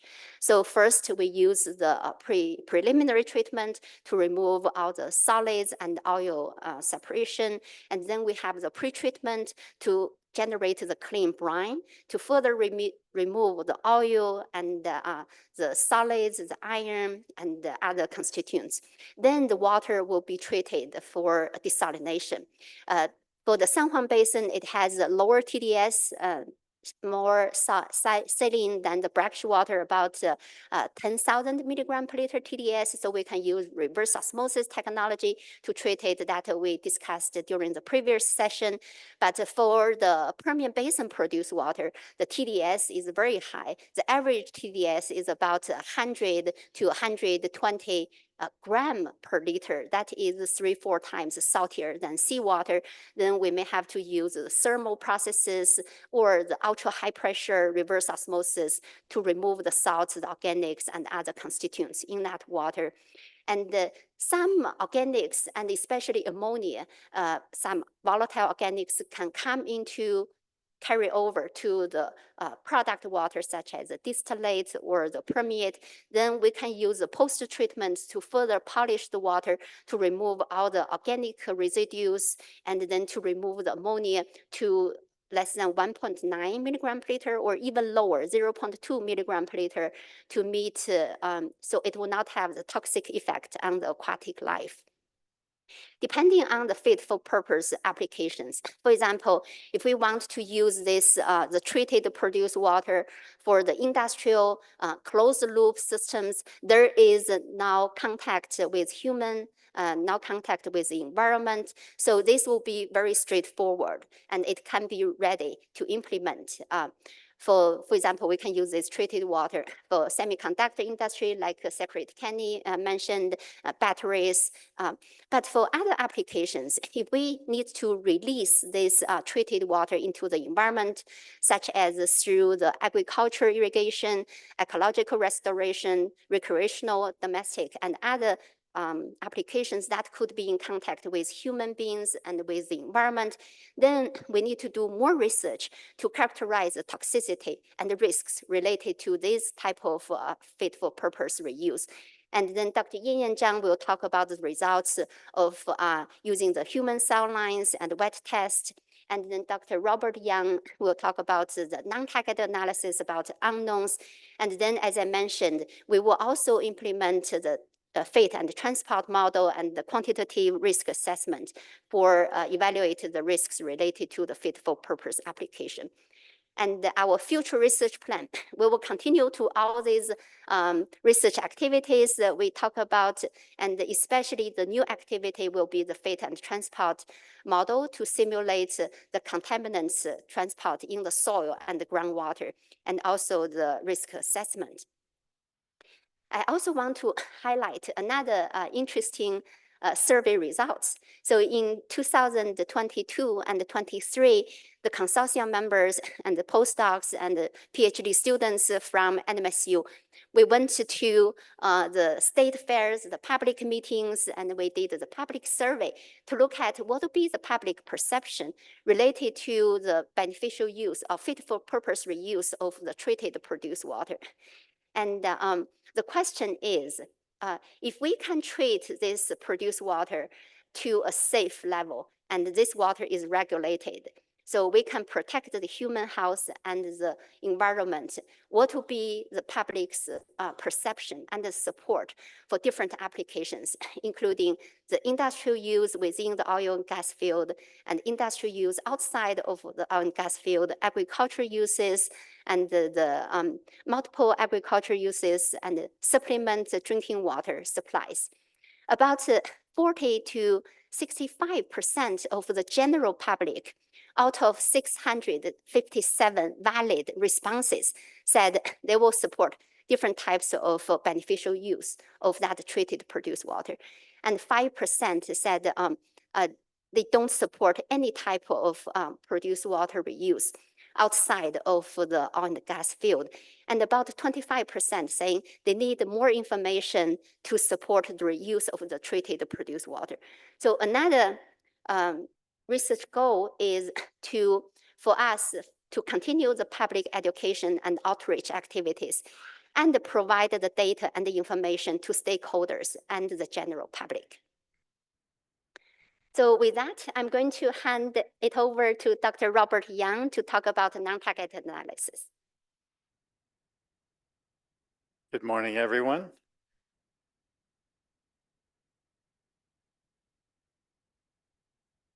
I'm going to kind of jump straight ahead. So the approach I took for this presentation is to really talk to you about the technologies and techniques that we use to really explain both the powers and the limitations of the chemical analysis techniques that we use to look at produced water, and then to give some example data from pretreated Permian Basin produced water. That's already in a publication, which I'll highlight at the end, so you can look to that for more detail. I also want to highlight that, you know, a lot of this kind of work is possible, as Dr. Cifuentes mentioned, from, you know, this investment that's been made through the Technology Enhancement Fund. It's really created both the ability for us to do this type of work and more of it, and also to teach it to students at NMSU and to collaborate with people from New Mexico Tech and UNM. So it really is creating tremendous ability for us to build on this kind of research in the state. The other thing is it really is a team effort, as Secretary Kenny mentioned. That's so much more powerful when you can do chemical analysis, but then couple it with, you know, treatment to look at efficacy and things like that, and also to work with people who can look at the toxicology side as well. So we're really able to get a very holistic view of what's happening in produced water. So the very first place where it all starts, at least for the produced water analysis that we've been doing, you can do GCMS, and that's where a lot of the hydrocarbon analysis has been done in the past. But because we're focusing on water, we really do focus on liquid chromatography, mass spectrometry. It is powerful in that it's able to separate chemical mixtures into individual components that you can ideally detect one at a time. So sort of in the diagram here on the far left is the liquid chromatography system, which is involved in separating each of the individual components. And then the mass spectrometer, if you that we talk about, what it really is just a big detector. It detects charged molecules and fragments. So one objective is to get the molecules into a charged form. That doesn't work for all of them, so we don't necessarily see everything. On the right, you can see on the top, we have basically a chromatogram where it's showing retention times for different chemicals, so you can see the way that they separate. We're effectively looking at ion abundance as a function of time. And on the bottom is a mass spectrum, which is telling you basically every group of ions that's detected in any particular time. One of the techniques that we use very commonly is called multiple reaction monitoring. That's typically used with a triple quadrupole mass spectrometer, we call it. And the idea is on the far left is the first quadrupole. It sort of is detecting all of the charged ions, and then it selects, you know, ones that we're interested in to send to the next quadrupole, where they are then fragmented into characteristic fragments or patterns of fragments. And then the third quadrupole just detects fragments. So what you end up seeing on the far right for a mass spectrum is at any point in time, there's a signal intensity based on how much of it we're detecting, and it's all relative to whatever retention time it is. The thing about multiple reaction monitoring is that the retention times relate to the fragment ions that we're detecting and their abundances.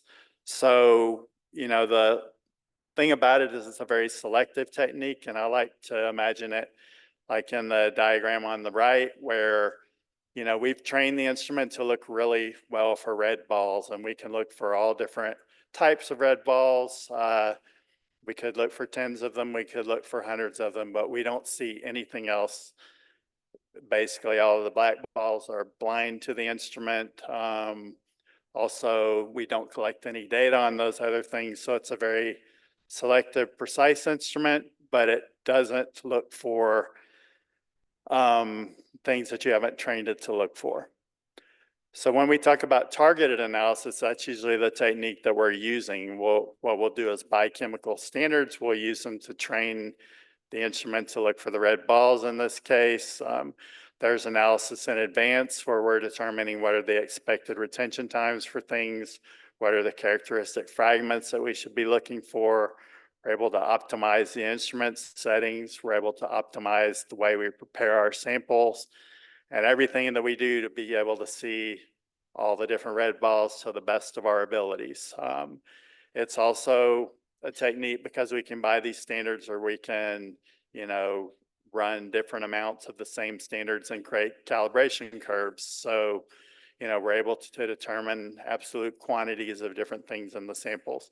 And we can use standards also to monitor the performance to make sure that we're detecting how much we think we're supposed to be detecting if we put a known amount in, and that we're not detecting it in places where we're not supposed to detect it. The trick with targeted analysis is you must know in advance what you're looking for, and chemical standards must be available. And then if you really do try to develop techniques that look at multiple compounds at once, and I've heard people talk about like 400 compounds in a method in some case, it's very expensive and it takes a lot of time. So that's the big challenge. The way it's best used is when you do need to determine concentrations and when there are specific chemicals of high concern that you want to know, are they present or not? These days, PFAS is being a prime example. Another technique that we use is high resolution mass spectrometry that measures the accurate mass of different chemicals. So again, the mass spectrometer is the detector, and in this case, connected to a liquid chromatography system that separates all the constituents. But now it's measuring them with accuracies up to several digits. And as you can see on the left, I have several examples of things that all effectively weigh about the same thing, but due to this instrument's precision, we're able to tell them all apart. And then on the right, I have kind of an example of a very complex mixture. Hydrocarbons often look a lot like this. This is for a transform ion cyclotron resonance mass spectrometer. But you can see here it's detected 123 different molecular formulas in a range of less than half of 1 atomic mass unit. So these samples can get incredibly complex. And that's where this extra precision can really help you tell one thing from another. With high resolution mass spectrometry, we often use a technique called data dependent acquisition. And the idea there is that it's going along collecting spectra, and then it chooses some of the most abundant ones in that group to take each one and individually fragment it so that we can use that fragmentation data to help identify it. It gets a certain number of those, and then it starts collecting the original spectra again to find new targets to fragment. What that sort of means is that the sample that you're analyzing tells you which spectra to collect, so you're able to collect a lot more data. Hence, this is a very powerful technique for non-targeted analysis. And then one of the challenges is that you only have so much time before each peak sort of drifts by in the mass spectrum, so you can only collect so many MS and MS spectra before you have to go collect a new set of targets. And I can give one sort of personal anecdote, I've looked before for PFAS and landfill leachate, for example, where in a targeted method, we saw some compounds that we did not see in our non-targeted method. When we dug deeper, what we could see is that our sample was so complex that, the PFAS was always there, but we never selected it to fragment it. So then when we were searching MS spectra, we never identified that there were PFAS present. There are ways we're working around that. One is to change your chromatography method to hopefully separate things better. Another thing is not to only look at the MS spectra, but as powerful as this technique is to really see everything and let the sample sort of guide the analysis, it still will miss some things. So non-target analysis, that's basically then the idea is we don't need chemical standards or any advanced analysis. And we can conduct it in different ways. On the top, I show the example of suspect screening. That's where what we do is basically compare the accurate masses that we're detecting to lists of known compounds like our NPDES plus list and see are we seeing things that we might expect to see in produced water.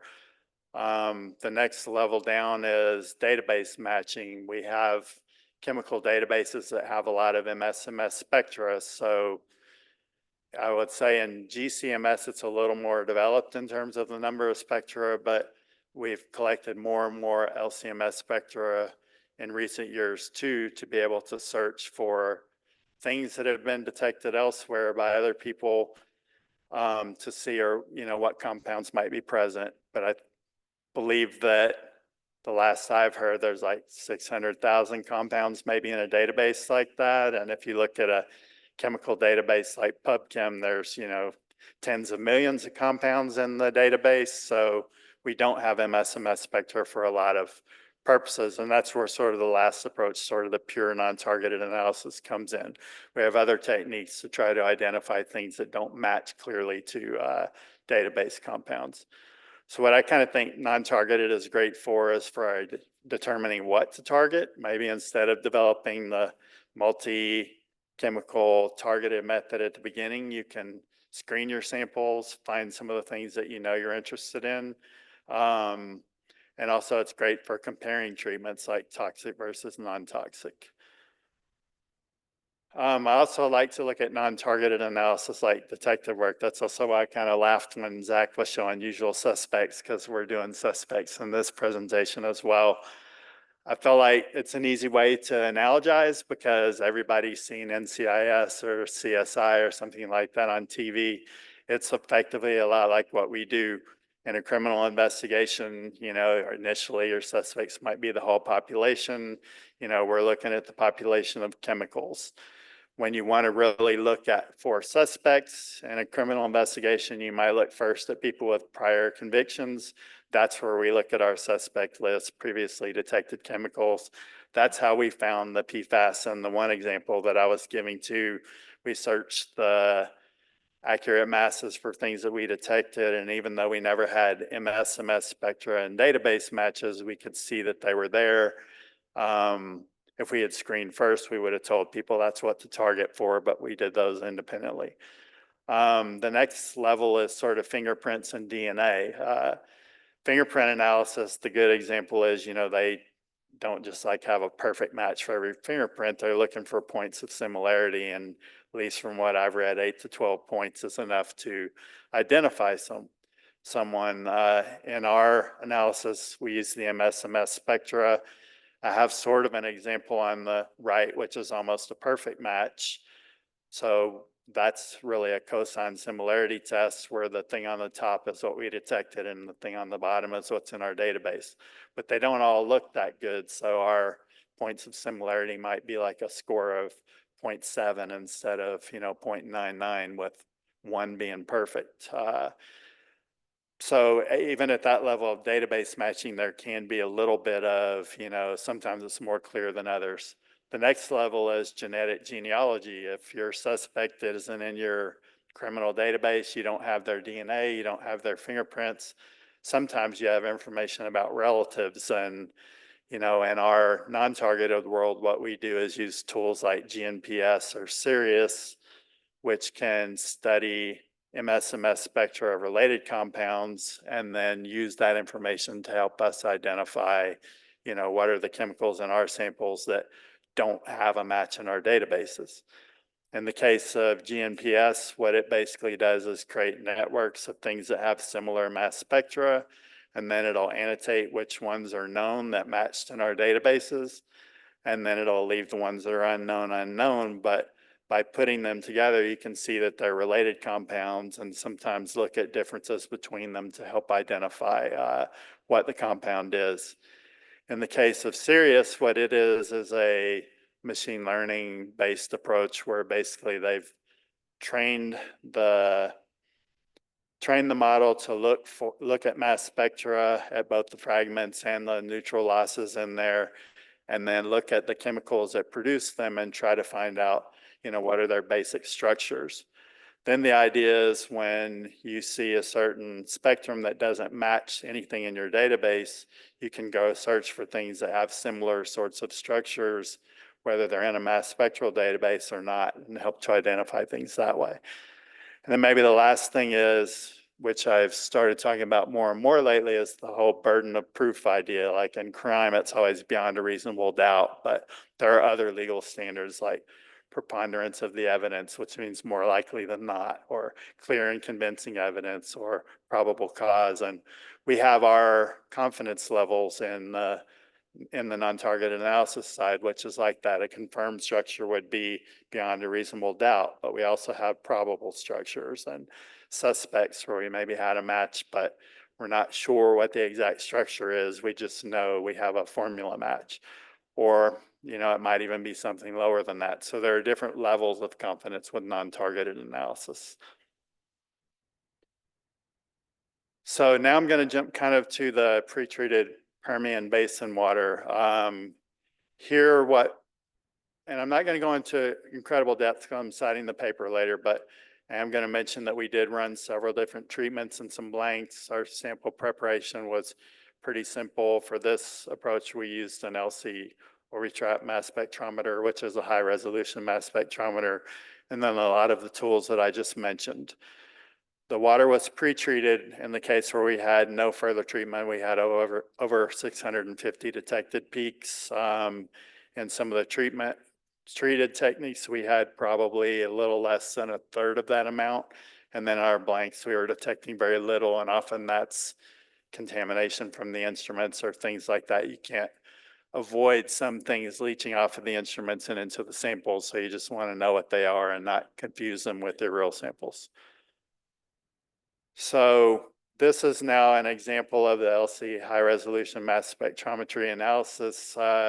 One of the things that I wanted to point out is that, sort of on the top left, you can see this signal is like, 200 million counts by the way this is measuring, but we're also at the same time in the little inset looking at peaks that go down to, 20,000. So we've got a pretty huge range of, the compounds are able to detect in terms of what we call dynamic range.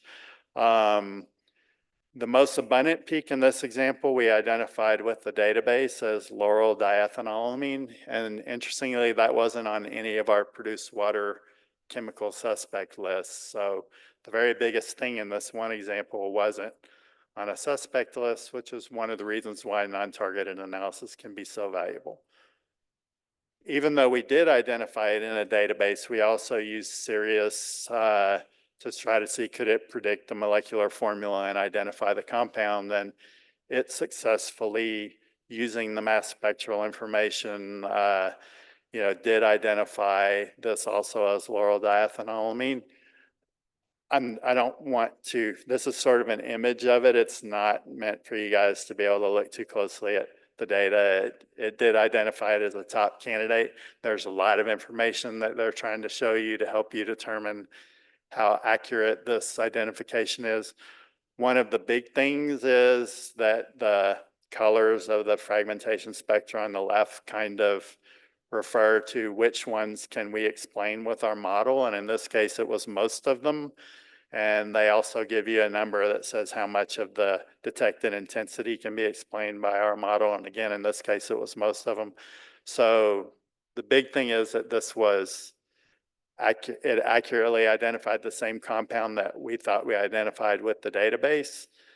And you can imagine also that in terms of verifying how well these tools work, that's one of the things we want to see, is that we can see evidence from multiple sources.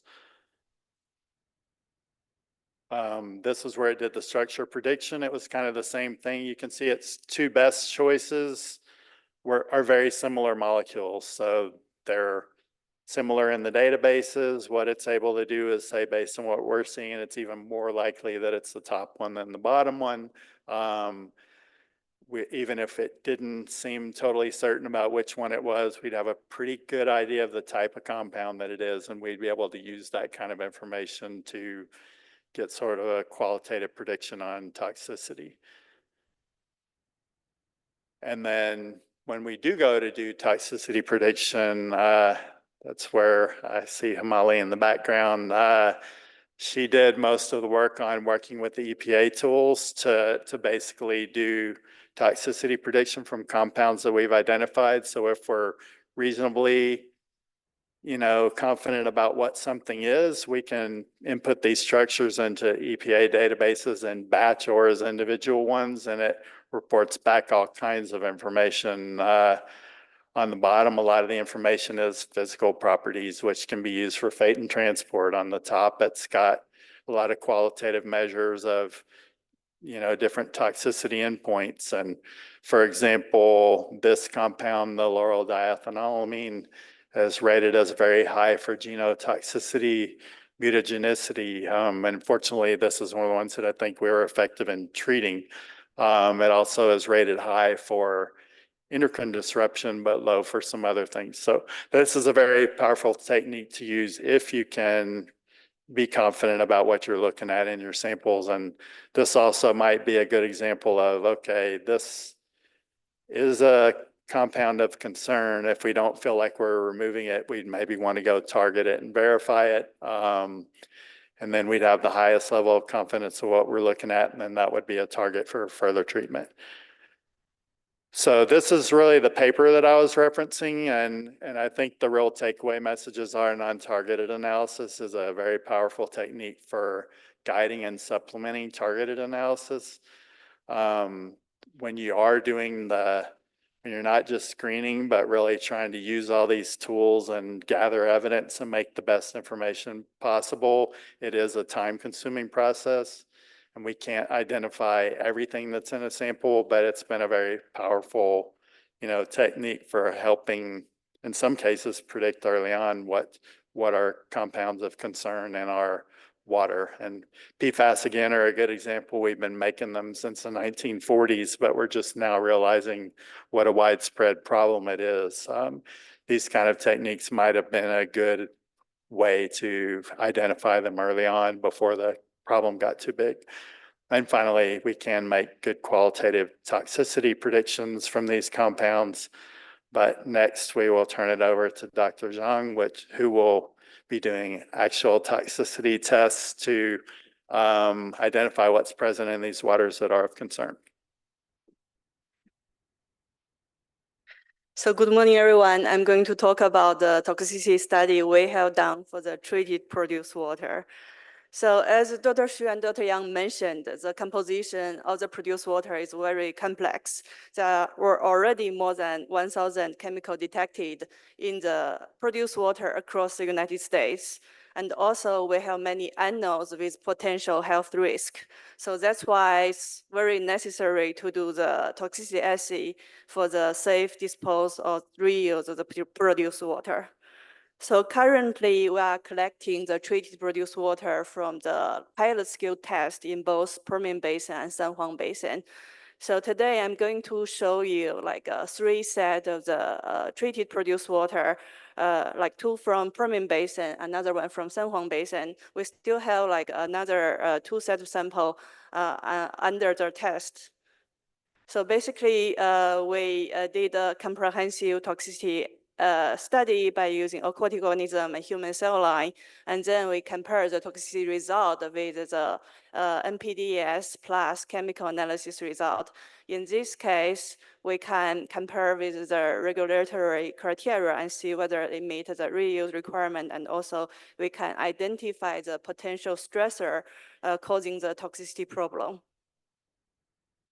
So for the whole effluent toxicity, we conduct like a comprehensive analysis to cover the whole food chain, including the freshwater algae as a producer, so water flea as a primary like a consumer, and the fish, zebrafish as a secondary consumer, and also we have the bacteria as a disposer.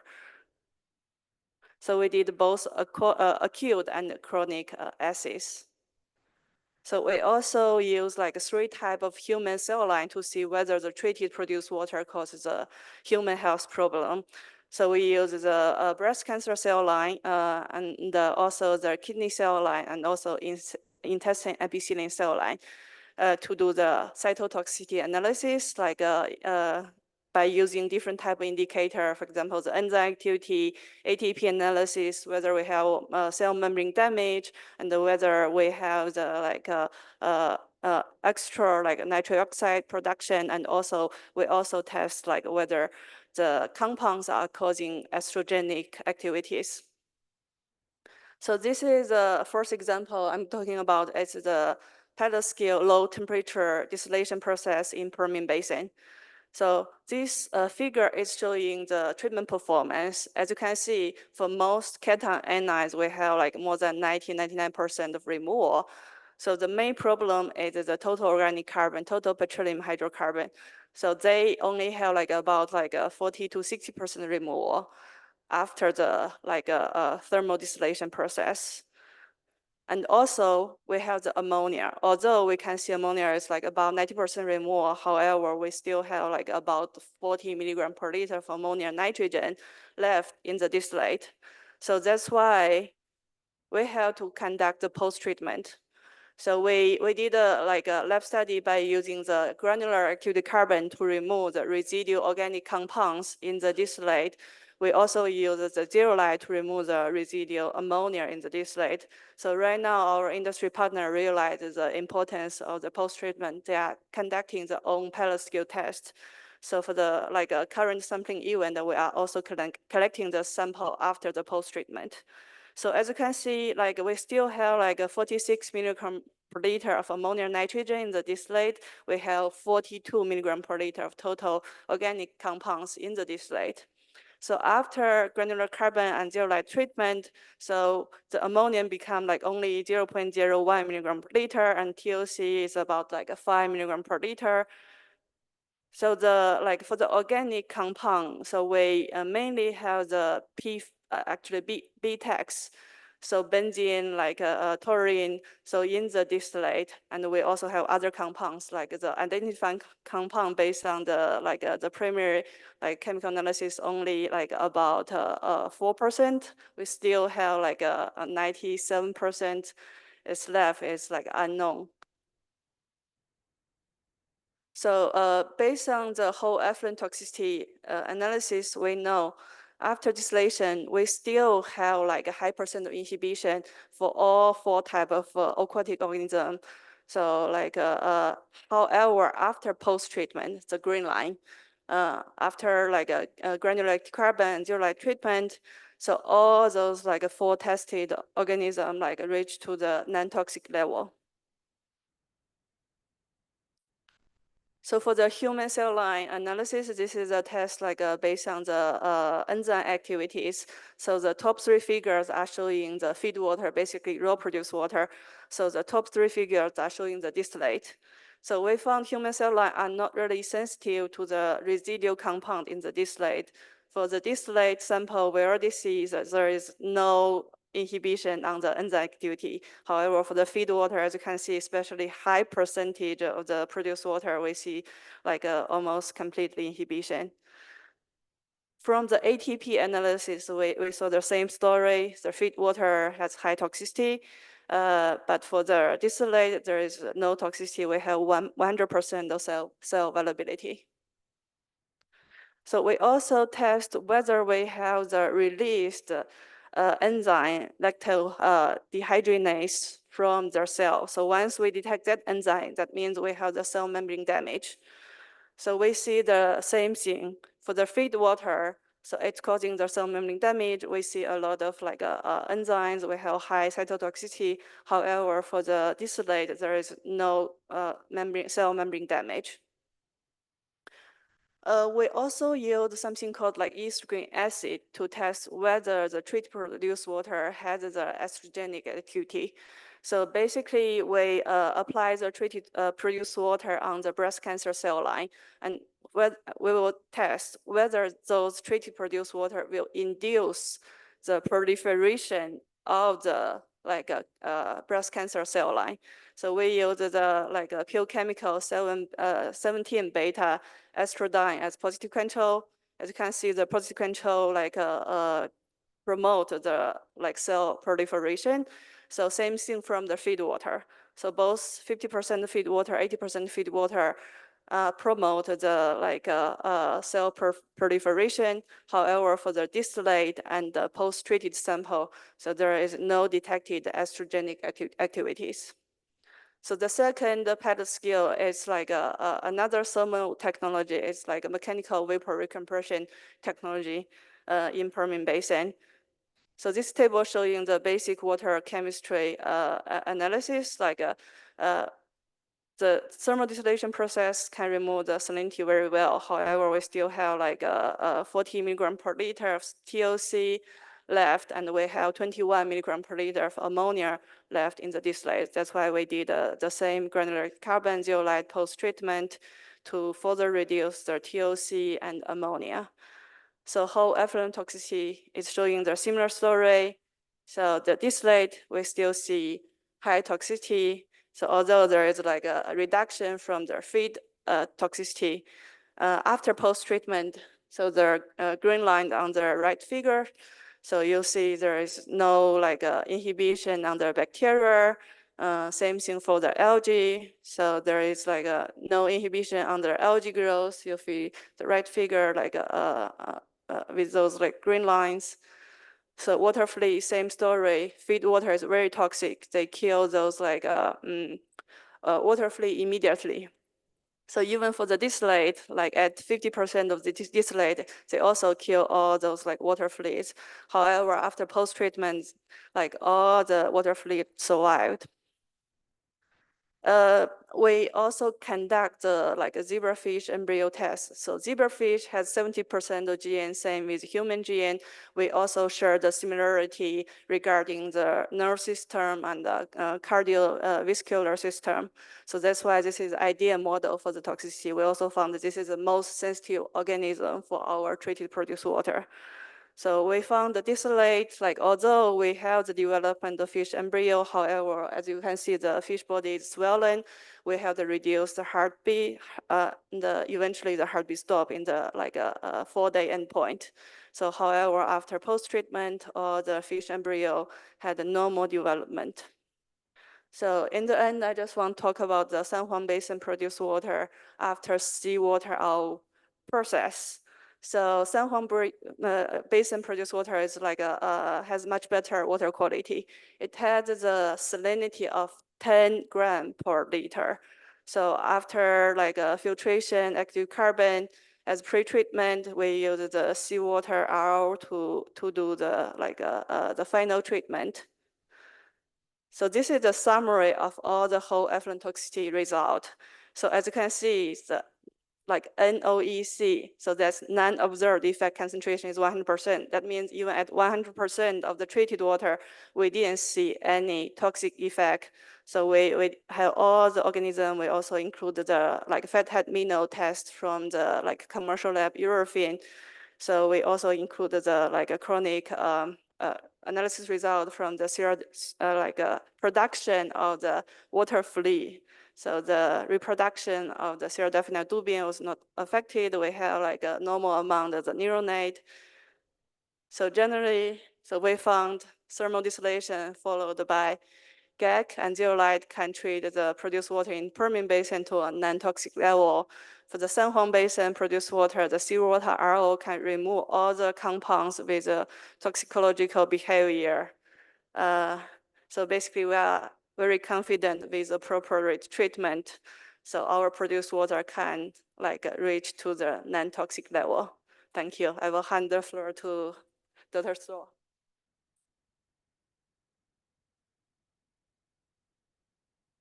All right. Let's see. Rounding out the discussion here, we're going to be talking about state-of-the-art produced water treatment technologies, opportunities and challenges here. So taking a step back, 30,000-foot view, let's just kind of revisit the opportunity here, right, from a water treatment perspective. So as Pei kind of alluded to or mentioned earlier, there is a lot of produced water out there, a lot of it coming from the Permian Basin. And so just reiterating, because I think the graph and the information is very powerful, there's somewhere around 84 to 97 MGD or million gallons a day that's available for treatment and reuse outside the oil and gas field. Again, about 3 times the Las Cruces municipal water demand. And then if you like the pool analogy, 168 Olympic-sized swimming pools per day. And this is not per year, this is per day. All right. I see treatment folks out there. So I think the number that floats around is, what if you can get 50% recovery from this produced water? That will allow you to leave most of the salts kind of dissolved so you don't have a solid waste. And then you can use your existing SWDs to inject that brine volume and dispose of it.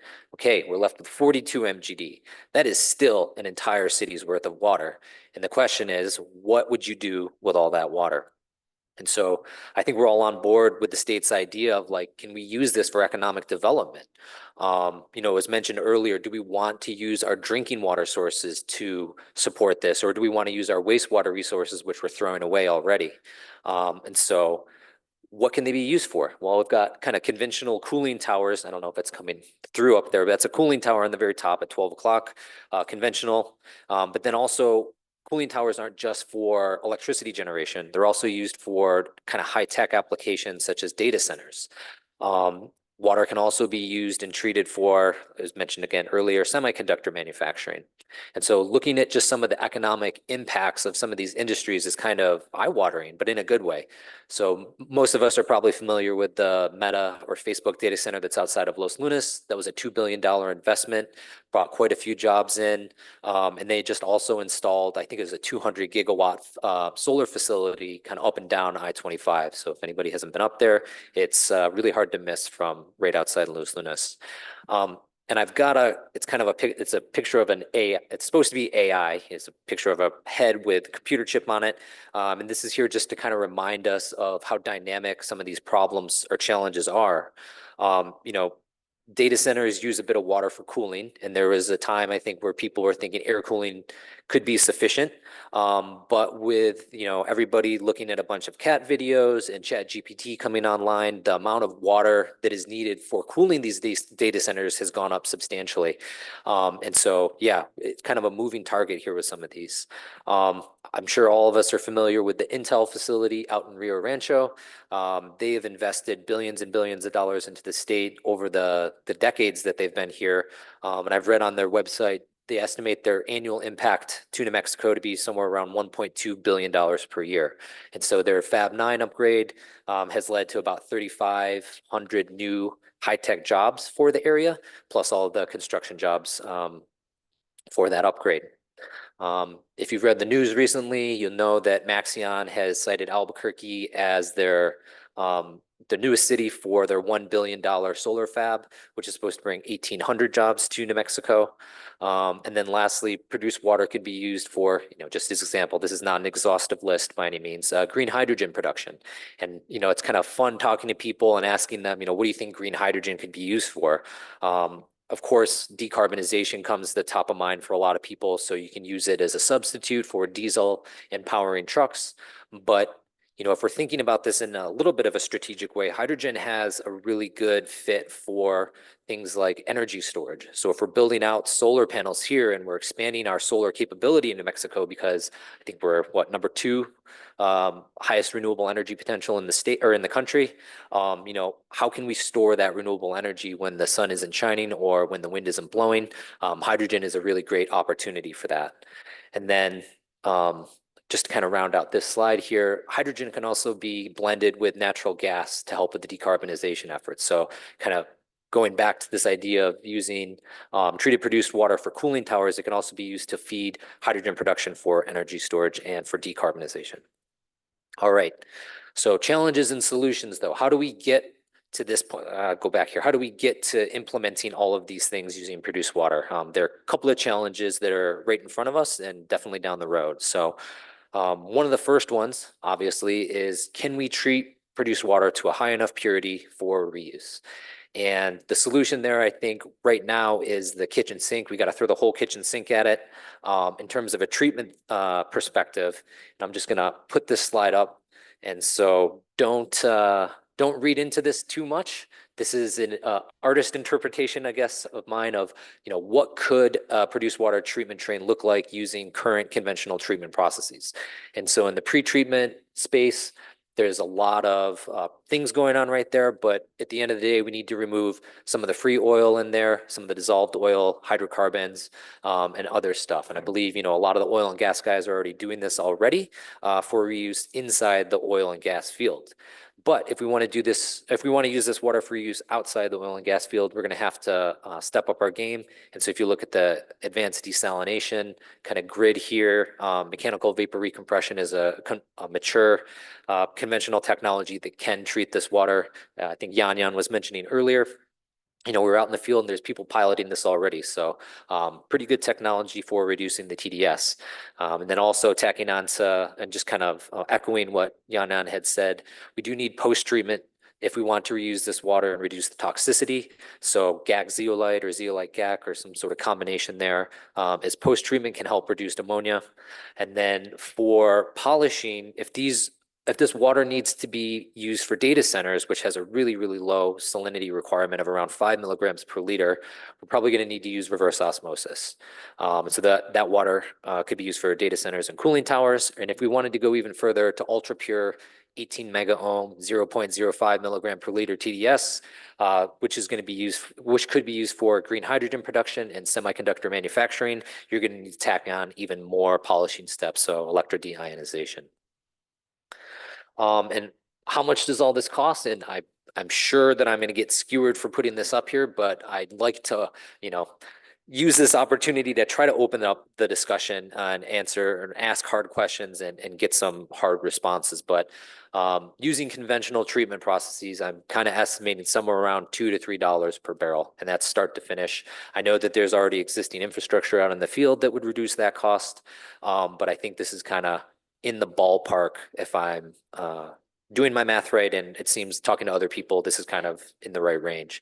For those that don't do dollars per barrel, this is $50 to $75 per 1,000 gallons. And just for reference, industry is pretty used to paying under $10 per 1,000 gallons for fresh water. So this is a little bit high. And then colloquially, and this will lead to our next challenge, but treatment cost targets are around $1 per barrel. So next challenge, high cost of produced water treatment. What are the solutions? Well, of course, we have the $500 million strategic water supply that is looking at this very keenly. And then I think also on top of that, can we accelerate emerging technologies into commercial status so that we can drop the cost of produced water treatment? Already covered those first 2 points. And so if we wanted to think about what kind of, or I guess understand what are the state-of-the-art treatment technologies right now, I think all you have to do is really look out into the Permian and other different produced water basins to see what's going on.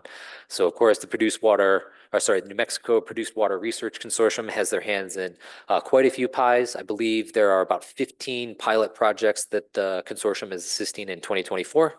3 of those are in the San Juan, 12 of those are in the Permian.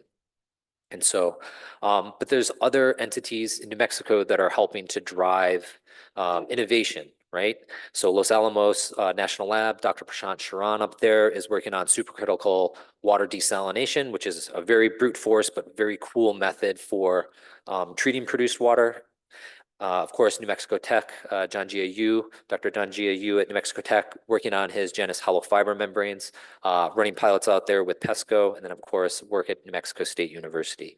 There are a bunch of others, Colorado State University. If you go to the NMED website and you look at the RFI responses, there's a plethora of treatment technologies that are out there. But I did just want to highlight and put the New Mexico specific ones up there because we have a lot of talent and we have a lot of capability in the state to help kind of address this problem. Identifying end users, right? If we can build all these treatment facilities, who's going to use the water? Well, I think the state is on top of that. Again, I'll point to the SWS and really encourage people to go there and read through the 50+ responses. It's very, very informative. So, so these are all in progress. I think, you know, between the universities, the state, and different entities, we've kind of got our eye on these really big challenges, but there are still challenges that need to be addressed. And I was talking to some people about it during the break, so I feel confident in saying some of these, but we're kind of pivoting more from like a technical, like how do you treat the water, to more of a how do you implement this kind of problem. So facility siting, where are we going to put a produced water treatment facility, and where are we going to put an end user, and what is the relationship between those two? Just thoughts off the top of my head, maybe it makes sense to put a produced water treatment facility in the fields where it's close to the SWD. So you're not transporting a lot of saline produced water brine to disposal. And then if you have potable water that you need to transport, well, it's potable. Theoretically, it's clean, it's non-toxic, so much less of an environmental risk there. End users, I don't know. I think that this is part of the story that is unfolding right now. What about utilities? You know, we talk about MVC, MVR, mechanical vapor recompression. Some of these technologies chew a lot of electrons, a lot of energy. And so how are we building out infrastructure to power these systems, especially out in the oil and gas field? What about sewer? I mean, what about potable water for these large facilities we might be thinking of? And then who owns and maintains this infrastructure? Who owns the water pipes? Who's owning the electrical? I'm pretty sure the state has said explicitly they're not interested in owning pipelines and storage tanks and pumps. And so who's going to step up to the plate and finance all this stuff? And then, you know, this is, again, not an exhaustive list, but another one that comes to mind is how many of these treatment facilities are we building? Are we building one giant one so that we can try to capture economies of scale? Or are we having to build a bunch of little ones? And then how do all those networks connect so that we're able to deliver the water to the end users where they need to be?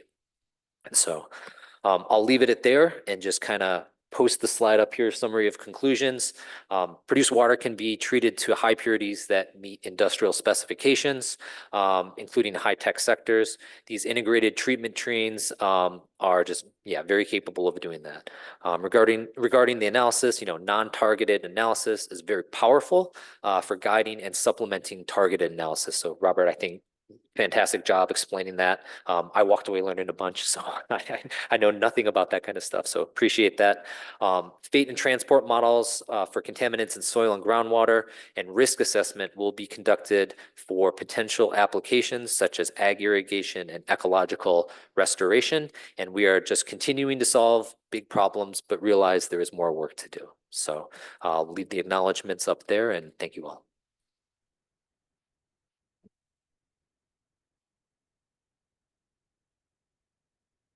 So unfortunately, we're not going to have time for questions. I do encourage you to block the path of the panel as they try to go to get their lunch and ask them the questions yourself.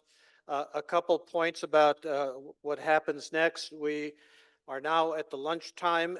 When you go to get your lunch, which is a buffet outside, you're going to turn to the right and go through the buffet east to west, and then you're going to come back in the adjoining room, and this will be open so you'll be able to get back here.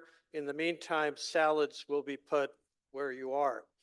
At about 12:40, we're going to get remarks from our provost, Dr. Lakshmi Reddy, and then 10 minutes after that, we're going to have a presentation from the New Mexico Water Research Resources Institute.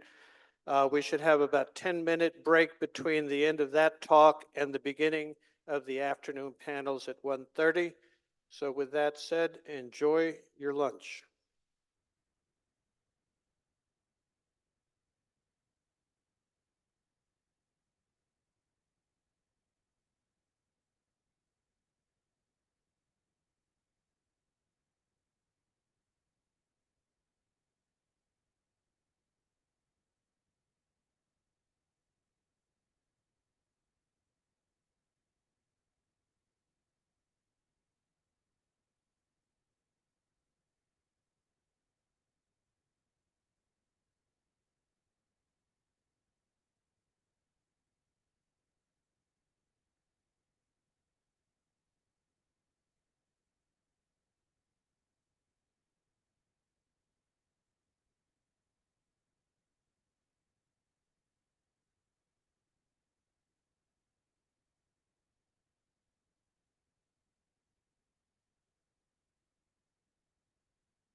Good afternoon. Please continue with your lunch. It is a great pleasure for me to welcome a colleague, my boss, Interim Provost Lakshmi Reddy, to the stage to make a few remarks. Prior to recently accepting the position as Interim Provost, Dr. Reddy served as Dean of the College of Engineering at MSU for the past 7 years. He came to us from Florida International University, where he served as graduate school dean.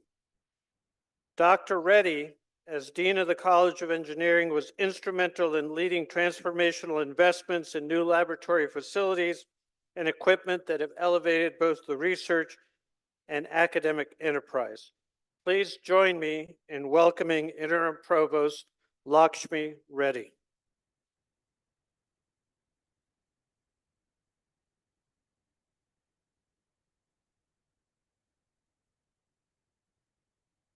Thank you, Dr. Cifuentes. And it is my honor to welcome you all to New Mexico State University. Quite frankly, I did not expect the crowd would be this big. But the president who spoke to you this morning did warn me on my way here that, look, hey, that's a big, very smart crowd, so be careful what you say. I'm also honored that there are quite a few dignitaries here. I'm just afraid to name them individually because I might unintendedly ignore some important names. But like I was introduced, I served as the Dean of the College of Engineering for about 7.5 years before getting into even a darker space. So as the Dean, I looked at the water programs in the college at NMSU, which span not just in engineering, but in so many other colleges as well. And I myself, my background is civil engineering. And in particular, groundwater engineering, not groundwater hydrology, groundwater engineering. It's probably a made up distinction, made up differentiation. But what it is that I do is I actually work in soils area, and I do deal with flow of water in porous media, so far as it pertains to flow through earth dams and other infrastructures. So I teach a class on seepage and soils. And then I have a textbook that I wrote several years ago, seepage and soils, and I teach that. And the first class that I teach, and I'm going to take an excerpt from that class to see if you can pass this class. Because you're all, I'm a professor after all, and I feel very comfortable asking questions and not answering questions. So in 1820s, to be precise, a small town called Dijon, France, all of a sudden was having an increased life expectancy, almost by about 10 to 15 years. This is true. There is an article on that. In fact, I wrote in the first chapter of my book. There is an increased life expectancy of about 10 to 15 years. What was the reason? I mean, this is not a good crowd to ask that question because you are doing water, so you know that this has something to do with water, right? But in my class, the answer almost always was, oh, that's penicillin was discovered. No. Antibiotics were discovered. No. The answer is what? There was a young person by name Henry D'Arcy. Well, you knew that, right? Yeah, Henry D'Arcy, who was born in 1803 and died 1850s. So he was doing work in a hospital, going up and down, and have a sand column, and was trying to really put some water on top of it and see the water, gather the water at the bottom of the sand pipe. Okay, right? That's the first sand filtration, but he was not trying to clean the water. He was actually trying to correlate between the head and how much water. And that is the popular cause and effect relationship in seepage in soils we call D'Arcy's law, right? D'Arcy's law, right? So that was not the first time sand filtration was done, but the water treatment, that was probably the single most important event that propelled the societies to think that water, after all, is the most important research. And if we clean that, we are going to cure quite a few diseases. Sadly, and very sadly, we should acknowledge that. Still, if you look at the public health data, 80% of the diseases are still waterborne throughout the world. So it was not fair to engineers that we are giving credit to the physicians for increasing the health of the societies. Where did we go wrong? Where did engineers go wrong in telling this story? I mean, I shamelessly repeat this story everywhere I go, and even if there is a remote connection, I use that as an excuse to go ahead and tell this story. Right? I think we're not doing a good job. I know this is about drinking water, water treatment. It's not about produced water. And incidentally, I take great deal of pride in this. This is really very personal to me. I'm telling the secretary a short while ago, I was in his office when we were talking about the Produced Water Consortium for the first time, along with the then Chancellor Diana Arvizu. This was 2019, right, or 20? So this is a very important theme. One, I think that we could probably use a lot of spokespeople, right? So this goes on to say, if I ask a person who has chosen medicine, I don't have anything against medicine. There are two of my children are in medicine, right? If I ask a person, why did you choose medicine? Their response is, I want to save people. I want to save people. I want to help the society. Why is that not the answer for our children who are choosing to go to engineering? Why are they saying, I'm good at math? I think that is wrong. I think that's wrong. That other people are not saying we are good at biology. And engineering students are not saying we are here to help people. We are here to help people. And water is the single most commodity that engineers use to extend the longevity of the societies all over the globe. And I don't think we should be shy to reveal this every opportunity we get. That is the impact of engineering.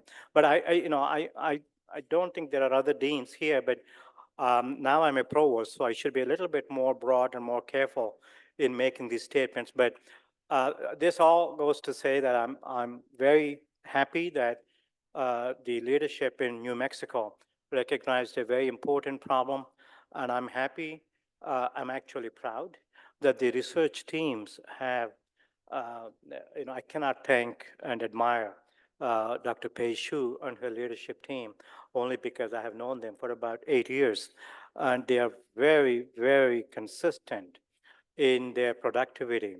And that is something that I think, as a representative of NMSU, I'm very proud of.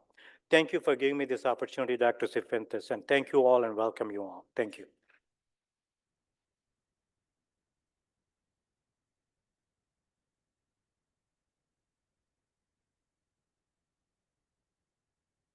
As an oceanographer and environmental scientist, not an engineer, I'd like to say that we do what we do for the human good also. Our next speaker is Dr. Sam Fernald, the director of the New Mexico Water Research and Resources Institute, who will provide an overview of the Institute. Dr. Fernald leads the Institute, where he and his staff work to assist the state, region, and nation in solving water resource problems. In addition to his role as director, he serves as chair of the Water Science and Management Graduate Degree Program, which has about 60 students, where he establishes, initiates, and leads all academic programming, administrative, and instructional aspects of that program. Dr. Fernald earned his BA in International Relations from Stanford University, his Master's of Engineering Management in Water and Air Resources from Duke University, and a PhD in Watershed Science from Colorado State University. Please join me in welcoming Dr. Fernald.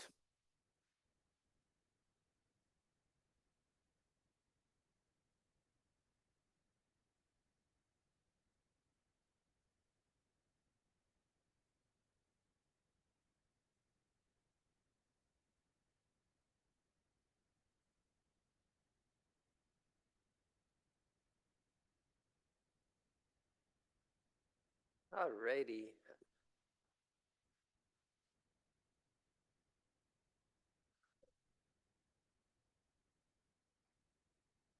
Well, good afternoon, everybody. So great to see everybody here. I'm going to be talking about the New Mexico Water Resources Research Institute. I'm really happy Interim Provost Reddy gave us some history, because I'll talk about some of our history. But before we get into that, here's a shout out to our team. We have staff and students, and it's a team effort that I'll be talking about. Some of the names are on the poster that Bob Saby put together that'll be shown this evening. And we have a picture here of the New Mexico Water Resources Research Institute, which is on NMSU campus, and it's a public institute open from 8 to 5 every day, and you're welcome to stop by. So first of all, this history. We are all part of history today. This is part of a tradition we have in New Mexico that is leading the way in water resource management for the whole nation. And I'm going to give the example of the New Mexico Water Resources Research Institute. If you think back to the 1950s, we were experiencing drought, deep and prolonged drought in New Mexico, with real problems with water supplies. And the universities, agencies, policymakers, and stakeholders got together in 1956, the first New Mexico Annual Water Conference, and thought about how do we bring our resources together to actually make a difference?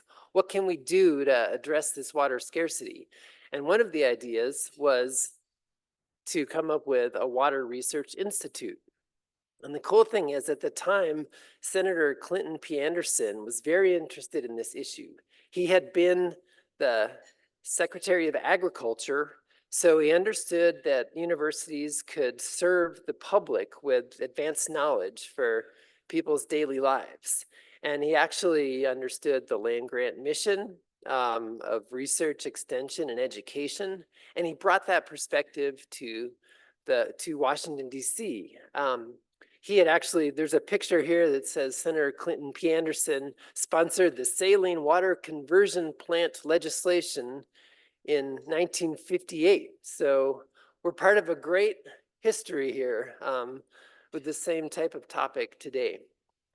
In 1963, the New Mexico Water Resources Research Institute was established, and Senator Clinton P. Anderson liked the idea so much, he took it to Washington, D.C. and introduce the Water Resources Research Act. And that led to, when signed into law 60 years ago in 1964, the creation of water institutes in all 50 states, 3 territories, and the District of Columbia. So that was all the prototype right here in New Mexico. And I feel like the governor's effort for the 50-year water action plan is following in those footsteps. We have a real need, and we have some leadership saying, let's do something about it. We have reduced water supply in the future because of climate change and other issues. And let's water conservation, new water supplies, water and watershed protection. Let's address these things and do something about it. So here we are leading the way. And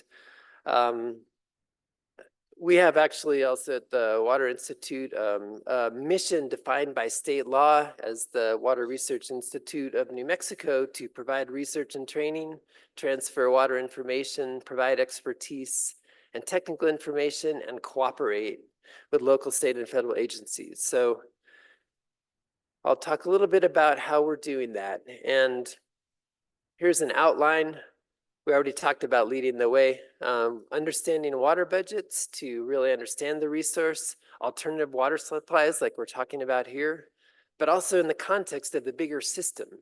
How do we understand specific crops, irrigation examples for improving water conservation, and the need to meet community needs for success? Because you can't just have a project if people aren't going to adopt it. And finally, just a shout out to the international context and NMSU. So I had 3 key points: science, systems, and community. So I'll come back to those at the end, but we really need impeccable science. And that's why I put this picture here, the workforce of graduate students and all of us understanding those people out on the ground, getting the impeccable data we need to base our decisions on and the science to put it together. That always is going to help us make better decisions. So can't forget that. And like I mentioned, looking at the drivers of our systems and making sure we don't have unintended consequences and meeting community needs. So one thing we came up with a lot of collaborators, UNM, NM Tech, USGS, Sandia, Interra, Office of the State Engineer, among others, was an approach to look at the statewide water budget. If you look at all the different models in New Mexico, they're targeting certain high population areas, but don't cover the whole state. So we put together a statewide water budget, and this is part 2 of the outline, Understanding Water Budgets. And this uses a basic accounting method to show inputs and outputs, flux and storages for 4 different scales: the state, major river basins, planning regions, and counties. And we can look at the historic period and model future periods with different scenarios for climate, land use, efficiency, and agriculture. And it's very interesting to look at the hydrologic diversity of New Mexico. And we have to keep that in mind when we're making decisions about alternative waters, along with all of our other water supply things, because all of these decisions and programs need to be suitable for the location. So I'm just going to skip to the first example. We'll look at just 3 different comparisons looking at this statewide water budget. If you look at Lee County, in this line in blue is groundwater, and it's just been going down over time. It's an aquifer, the Ogallala High Plains Aquifer, it receives negligible recharge from any other source. So it's basically mining groundwater, and that's a resource that is going to keep declining in storage because it isn't recharged. If you look, however, this example is Socorro County, where most of the aquifers are connected to surface water. You get recharge from surface water inputs. And that line in orange across the top shows groundwater storage change, and there's very little. Slight increases during the 80s and 90s, slight decreases after 2000. But the point here is if we have an aquifer that can be recharged by surface water, it totally is, impacts our decision making for how to manage it. And this varies geographically. This just shows an example. If you look at the whole Rio Grande Basin, groundwater has been, storage has been depleted since the 80s. But if you look at counties going from north to south, that's on the right side of this slide, there's stable or fluctuating groundwater storage in the north, and then some depletion as you go south with more urban, residential, industrial, and agricultural uses. So flipping to the lower Rio Grande region, why is that? Well, if you look at, this is again starting from the mid-70s through 2020, and we update this model every 5 years or so in conjunction with the Office of State Engineers Water Use by Categories report. This shows surface water withdrawals in the lower Rio Grande region in blue. Those have been going down. And actually, if you look around the state, there's been less groundwater recharge and less surface water available since the mid-90s, even before the drought of the 2000s first kicked in. So what happens? Well, to offset that surface water reduction, we have more use of groundwater, and that's the orange line that's going up. And that's just driven by these climate conditions that are completely already well documented by the governor's initiative and other scientific sources. So this is kind of the backdrop to understand what's happening, where is it happening, and then how do we address it. So quick shift here to alternative water supplies. I'm going to kind of go back and forth between that and system science. But we had a project with Bureau of Reclamation, also a lot of other collaborators with the Brackish Groundwater National Desalination Research Facility and University of Texas, El Paso, to look at alternative water supplies. And there's a lot of work there with technology. Pei and others worked on some of the treatment aspects. And at the Water Research Institute, we tried to put that alternative water in the bigger context. What does it mean for the total water supply, and what does it mean for sustainability? So we we had the Center for Development and Use of Alternative Water Supplies, which is this collaborative effort, and looked at these both environmental and tech transfer aspects of alternative water. And I'm going to give an example of the sort of model that came out of that, and then also come back to some lower Rio Grande work. So I wish Bob Saby was up here. He walked me through this slide earlier, but this is an example of a system assessment of produced and brackish water. And you go beyond just the treatment to look at, in this case, potential technical reuse, potential public perception of environmental risks, regulations, water transportation cost, treatment cost, concentrate disposal, transportation from well site to treatment site. So these need to all be considered when we're talking about using produced water as part of the regional water budget. And beyond that, the stakeholders' perspectives are very important. Bob went through some process to find out some of the different range of perspectives and some expert knowledge on how to link produced water to actual value as an alternative water source using this system science that shows these feedbacks. And I think And also I should give a shout out to Bruce Thompson as a co-author on this work. But the key point is that we can use these scientific tools to put these alternative waters in a context of the bigger system and key drivers. When you put that together with spatial complexity, it becomes a real research challenge. So this is an example of looking at the potential of using treated produced water for agricultural demand. I know that's not the main focus of the direction that we're going, but this is just a hypothetical use because stakeholders, correct me if Bob, the stakeholders had actually expressed questions, right, about that produced water ag connection. So we heard this from the community, so we looked into what does this mean? Well, over on the right, we see for Lee and Eddy counties, the agricultural water demand that changes throughout the year and by location. So the darker colors are higher demand. And then on the center bottom of the slide, we see the produced water output, which is obviously spread across many thousands of wells. So you get these complexities of space and time where you can't just say, oh yeah, Lee and Eddy County produced 100,000 acre feet of produced water or 200,000 acre feet every year. It's not just like it's sitting there in a bucket and all we have to do is treat it and use it. It has this spatial modeling aspect that needs to be understood for understanding the produced water use.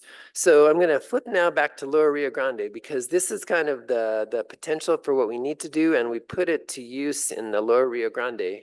This is a study that we worked with the Foundation for Food and Agriculture Research, Thornburg Foundation, to look at the dynamics of fallowing. And we took that model we developed with the Bureau of Reclamation, and instead of looking at desal, we looked at fallowing, which is where you don't plant agricultural land for a certain period in order to, well, in this case, save water. And this model includes not only all the hydrology, but also the economics of agricultural processing, of agricultural employment, the water implications for the aquifer of fallowing land versus irrigating land that can provide recharge to the aquifer. And we compared this for 3 crops using this integrated model: cotton, alfalfa, and chili. Pecans are not fallowed very easily, so we didn't include that important crop.